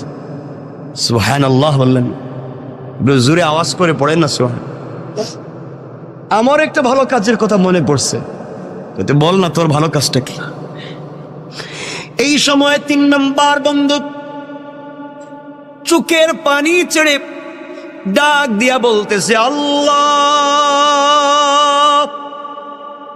তোমার দেওয়া কপাল তোমার কুদরতের পায়ে লাগাইয়া দিয়েছি, তোমার দেওয়া চোখ থেকে দুফুটা পানি ছেড়ে দিয়েছি, তোমার দেওয়া জবান দিয়ে তোমাকে মনে বড় আশা নিয়ে আল্লাহ বলে ডাক দিয়েছি।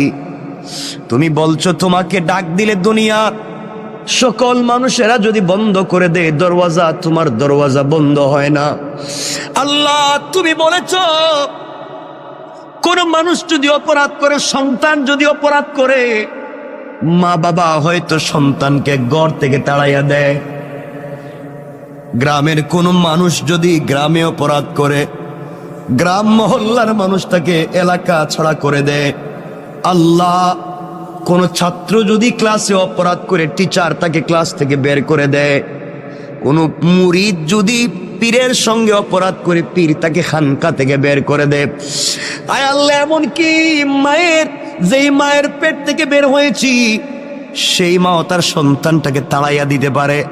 আল্লাহ, কোন নবী তার উম্মতকেও তো তাড়াইয়া দিতে পারে। আয় আল্লাহ, তুমি বলেছো সবাই আমার গুনাহগার গোলামরে তাড়াইয়া দিতে পারে, কিন্তু আমি রব তো আমার গোলামরে নিজের হাত দিয়ে বানাইছি। মা 10 মাস 10 দিন ভাড়াটিয়ার মতো একটা সন্তানরে পেটে নিছে, মাত্র 10 মাস 10 দিন।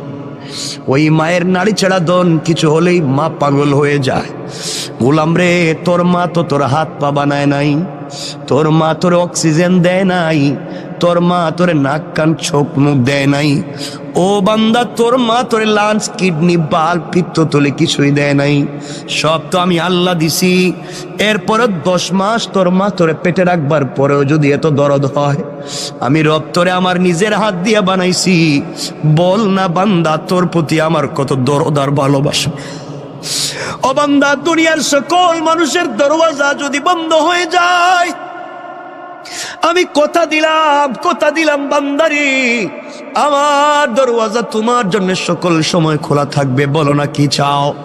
এবার বান্দা ডাক দিয়া বলে, আল্লাহ, আমি একজন বকরির রাখাল, আমি প্রতিদিন বকরি রাখালি করি। বাড়িতে যাই বিকালবেলা, সকালবেলা বাড়ি থেকে বের হই, বিকালবেলা বাড়িতে যাই। যাওয়ার পরে প্রথমে বকরির থেকে দুধ নেই, ওই দুধ নিয়ে প্রথমে আমার বৃদ্ধা মা পাপড়ে খাওয়াই। আমার মা তখন বেঁচে আছেন, আমার মারে দুধ পান করাই। মা ইচ্ছে মতো শান্তি মতো পেট ভরে দুধ পান করবার পরে বাকিটুকুন দুধ নিয়ে আমি আমার সন্তানদের কাছে বন্টন করে দেই। সন্তানেরা পান করে এরপরে ঘুমাইয়া যায়, এরপরে আমরা পান করি। আয় আল্লাহ, একদিন আমার জঙ্গল থেকে, মাঠ থেকে বাড়িতে যেতে যেতে দেরি হয়েছে। বাড়িতে গিয়ে দেখি আমার মা ঘুমিয়ে পড়ছেন। আমার মা বিভোর ঘুমে পাগল, মা ঘুমাইয়া গিয়েছে, মা তো সজাগ না। ঘরে গিয়ে দেখি আমার সন্তানেরা খাবারের জন্য চিৎকার করে কাঁদতেছে। আমি যখন বকরির থেকে দুধ দোহন করি, সন্তানেরা লাইন ধরে গুল হয়ে আমার পাশে বসছে আর বলছে, আব্বা একটু দুধ দেও না, আর সহ্য হয় না, পেটে খিদে লাগছে, রাত্রে যে ঘুমাতে হবে, একটু দুধ দাও। আমি সন্তানের দিকে তাকাইয়াও দেখি নাই কে আমার কাছে দুধ চাইল। এক পর্যায়ে দুধের বাটি হাতে নিলাম, পেয়ালা হাতে নিলাম, মায়ের ঘরে গিয়ে দেখি মা ঘুমিয়ে গিয়েছে। সবগুলা দুধের পেয়ালা নিয়া মায়ের মাথার সামনে দাঁড়ায়া থাকলাম। মা রাত্রে যখন উঠবে আগে তারে পান করাবো, এরপরে আমি আমার বাচ্চাদেরকে পান করাবো। আল্লাহ, আমার বাচ্চাগুলো আমার পায়ের কাছে এসে পা জড়াইয়া কাঁদতেছে, বলতেছে, আব্বা তুমি আমাদেরকে 1 ফোঁটা দুধ পান করাও। সারা রাত সন্তানের কাঁদতে কাঁদতে আমার পায়ের কাছে ঘুমাইয়া গেল। 1 ফোঁটা দুধও আমি সন্তানদেরকে আগে দেই নাই। ওই মায়ের অপেক্ষা করতেছি মা কখন ঘুম থেকে উঠবে। আয় আল্লাহ, ও মুনিব, এইভাবে সারা রাত চলে গিয়েছে। সকালবেলা মা যখন ঘুম থেকে উঠছে, মা আমাকে দেখে তো হতভম্ব হয়ে গেছে। মা বলছে, বাবা তুই কি ঘুমাস নেই? সারা রাত কি করলি এখানে? মা আগেই তুমি ঘুমিয়ে গিয়েছো, তোমাকে দুধ পান করাতে পারি নাই, এই জন্য সারা রাত এখানে দাঁড়াইয়া দাঁড়াইয়া দুধের পেয়ালা হাতে নিয়েছিলাম, তোমার যদি ঘুম ভাঙ্গে আমি তোমার আগে দুধ পান করাবো। মা বলছেন আমার নাতিগুলার অবস্থা এমন কেন? মা ওরা তো আমার কাছে আসছিল এক ফোঁটা দুধ পান করতে, আমি কিন্তু ওদেরকে আগে দেই নাই, আগে বলছি আমার মা, এরপরে তোমরা। ও মা, তোমার জন্য আমি সন্তানদেরকেও পান করাই নাই। আমার মা আমার জন্য তো দু হাত উঠে দোয়া করছে আর বলছে, আল্লাহ আমার সন্তান আমার যে ভালোবাসা দিয়েছে, দুনিয়ায় কোনো বিপদে আমার সন্তানরে ফালাইও না। আয় আল্লাহ, ওই দিনের কাজ একমাত্র তোমাকে খুশি করার জন্য মায়ের জন্য দাঁড়িয়েছিলাম। আয় আল্লাহ তাআলা, চাইলে আমি আমার সন্তানদেরকে দুধ পান করাইতে পারতাম, চাইলে আমিও পান করতে পারতাম, চাইলে আমার স্ত্রীরও পান করাইতে পারতাম। মা যখন উঠবে তখন দিব, মায়ের জন্য তো অপেক্ষা করা দরকার ছিল না। একমাত্র তোমাকে ভালোবেসে, তোমাকে মোহাব্বত করে, তোমাকে পাওয়ার জন্যে, তোমাকে খুশি করার জন্যে আমি যে কাজ করছি, এই কাজটা যদি ওই দিন তোমার কাছে পছন্দ হয়ে থাকে, আজকের বিপদ থেকে আমাদেরকে বাঁচাইয়া দাও ওসিলা নিলাম। বলতে দেরি হয়েছে, কসম কসম রব্বে পাকের জাতে, ওই গোলাম দোয়া করে বলতে দেরি হয়েছে, পুরাটা পাথর তাদের গর্তের মুখ থেকে সরে যাইতে 1 মিনিটও দেরি করে নাই। সুবহানাল্লাহ জুরে। আমার বন্ধুগণ, 3 বন্ধু বেঁচে গিয়েছেন, এই জন্যে কথাটা তো শুরু করছিলাম ওখানেই। জীবনে যদি সরিষার দানা পরিমাণও ভালো কাজ করেন, রব কিন্তু তোমাকে আমাকে এটা দিবে। আল্লাহ কোরআনে বলছেন, ফামাইয়ামাল মিসকালা যাররাতিন খায়রান ইয়ারা, সরিষার দানা পরিমাণ যদি ভালো কাজ করো, ওটারও কিন্তু বদলা দিব। ওয়া মাইয়ামাল মিসকালা যাররাতিন শাররান ইয়ারা, আর তোমরা যদি খারাপ কাজ করো সরিষার দানা পরিমাণ, তারও হিসাব দেওয়া লাগবে। এই জন্যে দুহাত জোর করে যেই কথা শুরুতেই বলছিলাম, দরকারে পায়ে ধরে বললাম, আল্লাহর ওয়াস্তে চলার পথে ভুল তো করবো না, মানুষের হক মারবো না, আমানতের খেয়ানত করবো না, অন্যায় আচরণ করবো না, ছোট থেকে ছোট হলেও আল্লাহকে সন্তুষ্ট করার জন্য ভালো কাজ করব। রব বলে দিয়েছে, তুমি যদি আমাকেই পাওয়ার জন্য ভালো কাজ করো বান্দা, আমি কথা দিলাম তোমার এই ছোট্ট একটা আমলই তোমাকে জান্নাত পর্যন্ত নিয়ে যেতে পারে। পড়েন সুবহানাল্লাহ। আমার কথা কি আপনারা বুঝছেন এতক্ষণে? তাহলে এত আলোচনা করে যেটা বোঝাতে চাইলাম, এই পুরো 1 ঘন্টা কথা বলছি, একটা বিষয় বোঝাবার দিন, যে আমাকে আপনাকে ফিরে যাওয়া লাগবে আল্লাহর সামনে। সরিষার দানা পরিমাণ ভালো কাজ করলেও জবাব দিতে হবে, খারাপ কাজ করলেও জবাব দিতে হবে। সুতরাং আমরা কোনোভাবে অন্যের সম্পত্তি তো নিজে খাবো না, নিজের লিডার হলে কখনো পাবলিকরে ঠকাবো না, এবং নিজের সম্পত্তি বাঁচাবার জন্য, অন্যের সম্পত্তি ধ্বংস করবার জন্য রাষ্ট্রের কাছে কুপ্রস্তাব দিয়া কাউকে বিপদে ফেলবো? বলেন ফেলবো? এটা হলো এতক্ষণের আলোচনার মূল মাকসাদ, আয়াতের মৌলিক ভাবার্থ। এতক্ষণ যদি কথা বুঝে থাকেন তো বলেন, রব একজন মানুষ ভালো কাজ করছে, তাকে উপকার দিচ্ছেন না? কথা তো অনেক মনে পড়ে, কিন্তু আমাদের সময় তো কমে যাইতেছে। কমে গেছে না? আপনাদের অসুবিধা হইতেছে নি? সময় যদিও আছে আমার হাতে, কর্তৃপক্ষের দেওয়া, কিন্তু আপনাদের তো কষ্টের দিকে আমার খেয়াল রাখতে হয়। যেন কষ্ট হইতেছে কিনা বুঝতেছি না, হয় না? বেশি নিব না, যদিও লম্বা হয় আমি নিব না। কথা বলতে চাই, রব বলেছে উপকার করলে তিনি দিবেন কি দিবেন না? বলেন না, দিবেন। কথাটা শোনেন, হাসান বসরি রহমতুল্লাহ আলাইহির মালফুজাত থেকে পাওয়া যায়।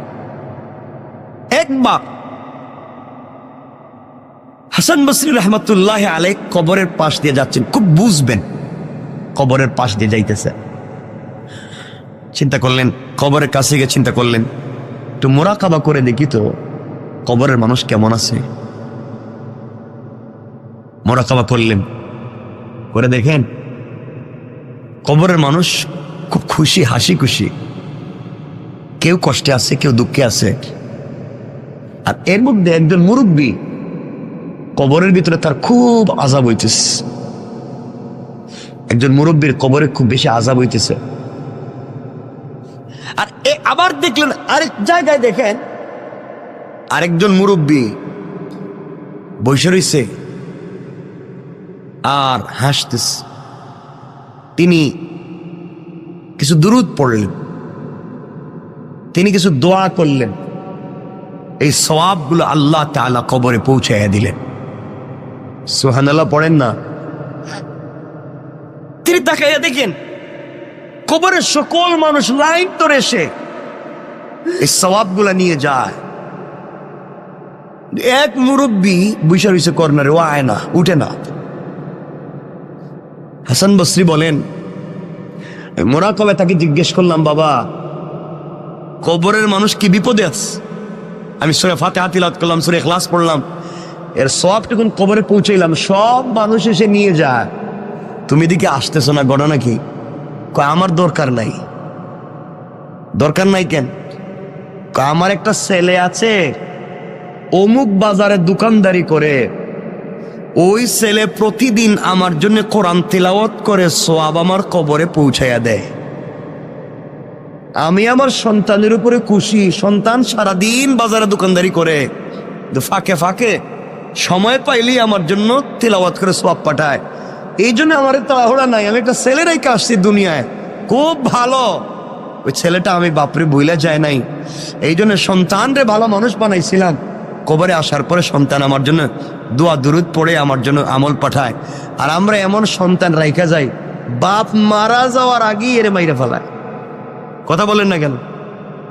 মা বাপ মারা যাওয়ার আগে এমন কষ্ট দেয়, তো এমনি জিন্দা মরে যায়, খাবার দেয় না, বউরে নিয়ে আলাদা থাকে, মা বাপরে দেখতে পায় না, মা বাপের সঙ্গে ভালো আচরণ করে না, স্ত্রী সন্তান যা বলে তাই শুনে, মা বাপকে এই ভালো জায়গায় রাখতে চায় না, মা বাপের ঠিক মতো ঔষধপাতি দেয় না, খবরাখবর রাখতে পারে না, মা বাপকে পয়সা দিলে হিসাব করে। এই সমস্ত নাফরমানি আমাদের ভিতরে হর হামেশা হয়ে গেছে, ঠিক না? হাসান বসরি বলেন, আমি মোরাকাবা শেষ করব, একজন মুরব্বী খুব কাঁদতেছেন, আযাব হইতেছে। আমি জিজ্ঞেস করলাম কারণ কি? মুরব্বী বলছেন, বাবা আমার একটা মেয়ে আছে। কি আছে? খুব দুশ্চরিত্রা, খারাপ খারাপ কাজ করে বেড়ায়। আর ও যত গুনার কাজ করে, ওর গুনার কাজের ভাগ আমার কবরে আসে, আমি পাই। কারণ মেয়েটারে ভালো বানাইতে পারি নাই, যেন বাপ হিসাবে আমি মেয়েরে কেন ভালো বানাইতে পারলাম না। ওই মেয়ে খারাপ কাজ করলে আমার কাছে গুনাহ চলে আসে। আর ওই বেচারা বলতেছে, আমার ছেলে দুনিয়া তেলাওয়াত করে আমার কাছে সওয়াব চলে আসে। অর্থাৎ সন্তানকে যদি ভালো মানুষ বানাইয়া যেতে পারেন, সন্তান ভালো কাজ করলে তারও একটা অংশ পাবেন, সন্তান খারাপ কাজ করলে তারও একটা। তিনি বললেন, বাবা আমার মেয়েটা অমুক গ্রামে থাকে, তুমি যদি পাও, আমার মেয়েটার একটু বইল আমার জন্য, আমি বাপের জন্য যেন একটু ইসালে সওয়াব করে, কোনো একটা কিছু করে, আমার কষ্ট সহ্য হয় না, কেন মেয়েটা খারাপ কাজ ছাড়ে না। আল্লাহর ওলি হাসান বসরি রহমতুল্লাহ আলাইহি চলতে লাগলেন, ওই বাজারে পৌঁছে গেলেন যেই বাজারে মুরব্বী বলছিল তার সন্তান কোরআন তেলাওয়াত করে। সত্যি দূর থেকে দেখেন তার দোকানে ভিড় লেগে আছে, মানুষ, কাস্টমারের অভাব নাই। কিন্তু আল্লাহর গোলাম কাস্টমারের সঙ্গে কথাও বলে, ঠোঁট নাড়ায়া নাড়ায়া আল্লাহর কালাম তিলাওয়াত করে যায়। ওই যুবকের কপালে চুম্বন দিয়া বললেন, যুবক রে, তোমার মতো সৌভাগ্যবান যুবক আর কয়জন আছে, যার বাবা কবরে গিয়াও সন্তানের জন্য দোয়া করে, সন্তানের জন্য ভালো চায়। তোমার বাবা তোমারে যেই শিক্ষা দিয়েছে, কবরে বাবা বড় আরামে আছে, তুমি তেলাওয়াত বন্ধ করে দিও না। আমার বন্ধুগণ, যুবকের কাছ থেকে বিদায় নিয়া আল্লাহর গোলাম হাঁটতে লাগলেন ওই মেয়ের বাড়ির দিকে। ওই মেয়ের বাড়ির কাছাকাছি পৌঁছে গেলেন, মানুষরা খবর দিলেন, অমুক নামে কি এলাকায় কোনো মুরব্বী ছিলেন। সবাই বলছে, এই যে পাশে যেই বাড়ি দেখা যায়, এই বাড়িটাই হচ্ছে মুরব্বীর বাড়ি। আল্লাহর ওলি হাসান আল বসরি রাহমাতুল্লাহ আলাই আস্তে আস্তে করে মুরব্বির বাড়ির কাছে পৌঁছে গেলেন। গিয়া দেখেন বাড়ির ঘরের ভিতরে কেউ নাই। একটা যুবতী মেয়ে পুকুরের মধ্যে অথবা একটা হাউজের মধ্যে এসে গোসল করে। হাসান আল বসরি ডাক দিয়া বলছেন, মা, অমুক কি তোমার বাবা হয়? কয়, আমার বাবা। তিনি মরে গেছেন না বেঁচে আছেন? অনেক দিন আগে তিনি মরে গিয়েছেন। মারে, আমি হাসান আল বসরি বলছি, মুরাকাবা করে দেখছি তোমার বাপের বড় কষ্ট হয়, বড় আযাব হয়। কবরের ভিতরে তোমার বাবা বড় কষ্টে আছে। তুমি কি চাও না তোমার বাবার জন্য কিছু উপকার করতে চাও না? তোমার বাবার জন্য কিছু একটা দোয়া করো, অথবা সম্মিলিতভাবে মানুষকে দিয়ে দোয়া করাও, তোমার বাবার কোনো কল্যাণ করো। বাপ তো বড় কষ্টে আছে। মেয়েটা বাপের কষ্ট শুনবার পরেও অট্ট হাসি দেয়, টিটকারি করে। এই কথা বলে বলছে, আমি আবার কেমনে বাপের উপকার করব? আমার দ্বারা হবে না। ওই বাপরে আমি কেমনে করব? আমার জীবন, আমার যৌবন, আমি যেভাবে মন চায় সেভাবে চলবো। আমি কেন তার জন্য উপকার করতে যাব? ও হাসান আল বসরি, আপনি বলেছেন আমি যেন গুনাহ ছেড়ে দেই। আমি কিসের গুনাহ করি? আমি তো জীবনটাকে এনজয় করি। আপনার আবার কি আসে যায়? আমার বাবারই বা কি হয়? জীবনটা তো আমার যা মন চায় তা করব। মনে রাখবেন, একজন নারী যদি জাহান্নামে যায়, 4 পুরুষের নিয়ে জাহান্নামে যাবে। আবারও বলছি, একজন নারী যদি জাহান্নামে যায়, 4 জন পুরুষের নিয়ে জাহান্নামে যাবে। নারী যদি জাহান্নামে যায়, তার বাপরে নিয়ে যাবে। নারী যদি জাহান্নামে যায়, তার স্বামীরে নিয়ে যাবে। নারী যদি জাহান্নামে যায়, তার ভাইরে নিয়ে যাবে। নারী যদি জাহান্নামে যায়, তার সন্তানরে নিয়ে যাবে। কেন সন্তান তাকে ভালো পথে রাখলো না? কেন ভাই তাকে ভালো পথে রাখলো না? কেন স্বামী তাকে ভালো পথে রাখলো না? কেন বাবা তাকে ভালো পথে রাখলো না? এই জন্য এক নারী জাহান্নামে গেলে 4 পুরুষ জাহান্নামের জন্য প্রস্তুত হও। আল্লাহ রাব্বুল ইজ্জত ওয়াল জালালের ওলি হাসান আল বসরি যখন মেয়েটাকে বললেন, মেয়ের কাছ থেকে ভালো উত্তর পেলেন না। এক পর্যায়ে মেয়েটা টিটকারি করে ওই পুকুরের ভিতর থেকে পানি দিয়া হাসান আল বসরির উপরে ফিকে মারছে। হাসান আল বসরির মুখের উপরে পানি মারছে। কয়, নেন, আপনি পানি নিয়ে যান। এই পানি দিলাম, যান, আপনি আমার বাবার জন্য কি উপকার করতে পারি? আমি আমার বাপের জন্য কোনো উপকার করতে পারবো না। এই বলে পানি মারছে। হাসান আল বসরি বড় কষ্ট পেলেন। কিছুদিন পরে আবার মুরাকাবা করলেন। ওই কবরের পাশ দিয়ে যাওয়ার সময় আবার তিনি মুরাকাবা করলেন। করে দেখেন, যেই বেচারা এতদিন ওই কবরের কর্নারে বসে থাকতো, গুরুস্থানের আসতো না, সোয়াবের জন্য আসতো না, আজ দেখা দেয় সবার আগে আইসা দাঁড়াইয়া গেছে। হাসান আল বসরি যা তিলাওয়াত করছেন, তার সোয়াবটুকুন কবরে বক্সাইয়া দিলেন। ওই আল্লাহর গোলাম নেওয়ার জন্য দাঁড়াইয়া আছে। তিনি বললেন, বাবা, ওই দিন না আপনি সবার পিছনে ছিলেন, বসা ছিলেন, আসলেন না? আজ কেন আপনি সবার আগে আগে আসলেন? আল্লাহর গোলাম চুকের পানি ছেড়ে ডাক দিয়ে বলছে, হাসান আল বসরি, ওই দিন আমি আসিনি, আমার সন্তান দুনিয়ার জমিনে বেঁচে ছিল, আমার জন্য তিলাওয়াত করে সোয়াব পাঠাইছে। গত কয়েকদিন আগে আমার সন্তানটাও মরে গেছে। এখন কেউ আর আমার জন্য তিলাওয়াত করে সোয়াব পাঠায় না। এই জন্যে আমার জন্য আর কেউ নাই। ওই জন্যে আমিও লাইনে দাঁড়াইছি। ও বাবারা, এই জন্য সন্তান রে ভালো মানুষ বানাইয়া যাও, অথবা অন্যের সন্তান রে হাফিজ আলিম বানাইয়া যাও, অথবা মসজিদ মাদ্রাসার সঙ্গে সম্পর্ক রেখে যাও। একটা মসজিদের সঙ্গে একটা ইটের টুকরা দিয়েও যদি সম্পর্ক করতে পারো, কিয়ামত পর্যন্ত কবর থেকেও সোয়াব পাইবা। একজন গরিবের বাচ্চারা যদি হাফিজ আলিম বানাইয়া যাইতে পারো, ওই হাফিজ আলিম থেকে পৃথিবীতে যতদিন পর্যন্ত আরো হাফিজ আলিম বনবে, আরো কোটি কোটি মানুষ হবে, সবার কাছ থেকে তুমি সোয়াব পাইবা। সুবহানাল্লাহ পড়েন না? আমিও আপনাদের দোয়ায়, আমি তো আলহামদুলিল্লাহ করাইতেছি আমাকে দিয়ে।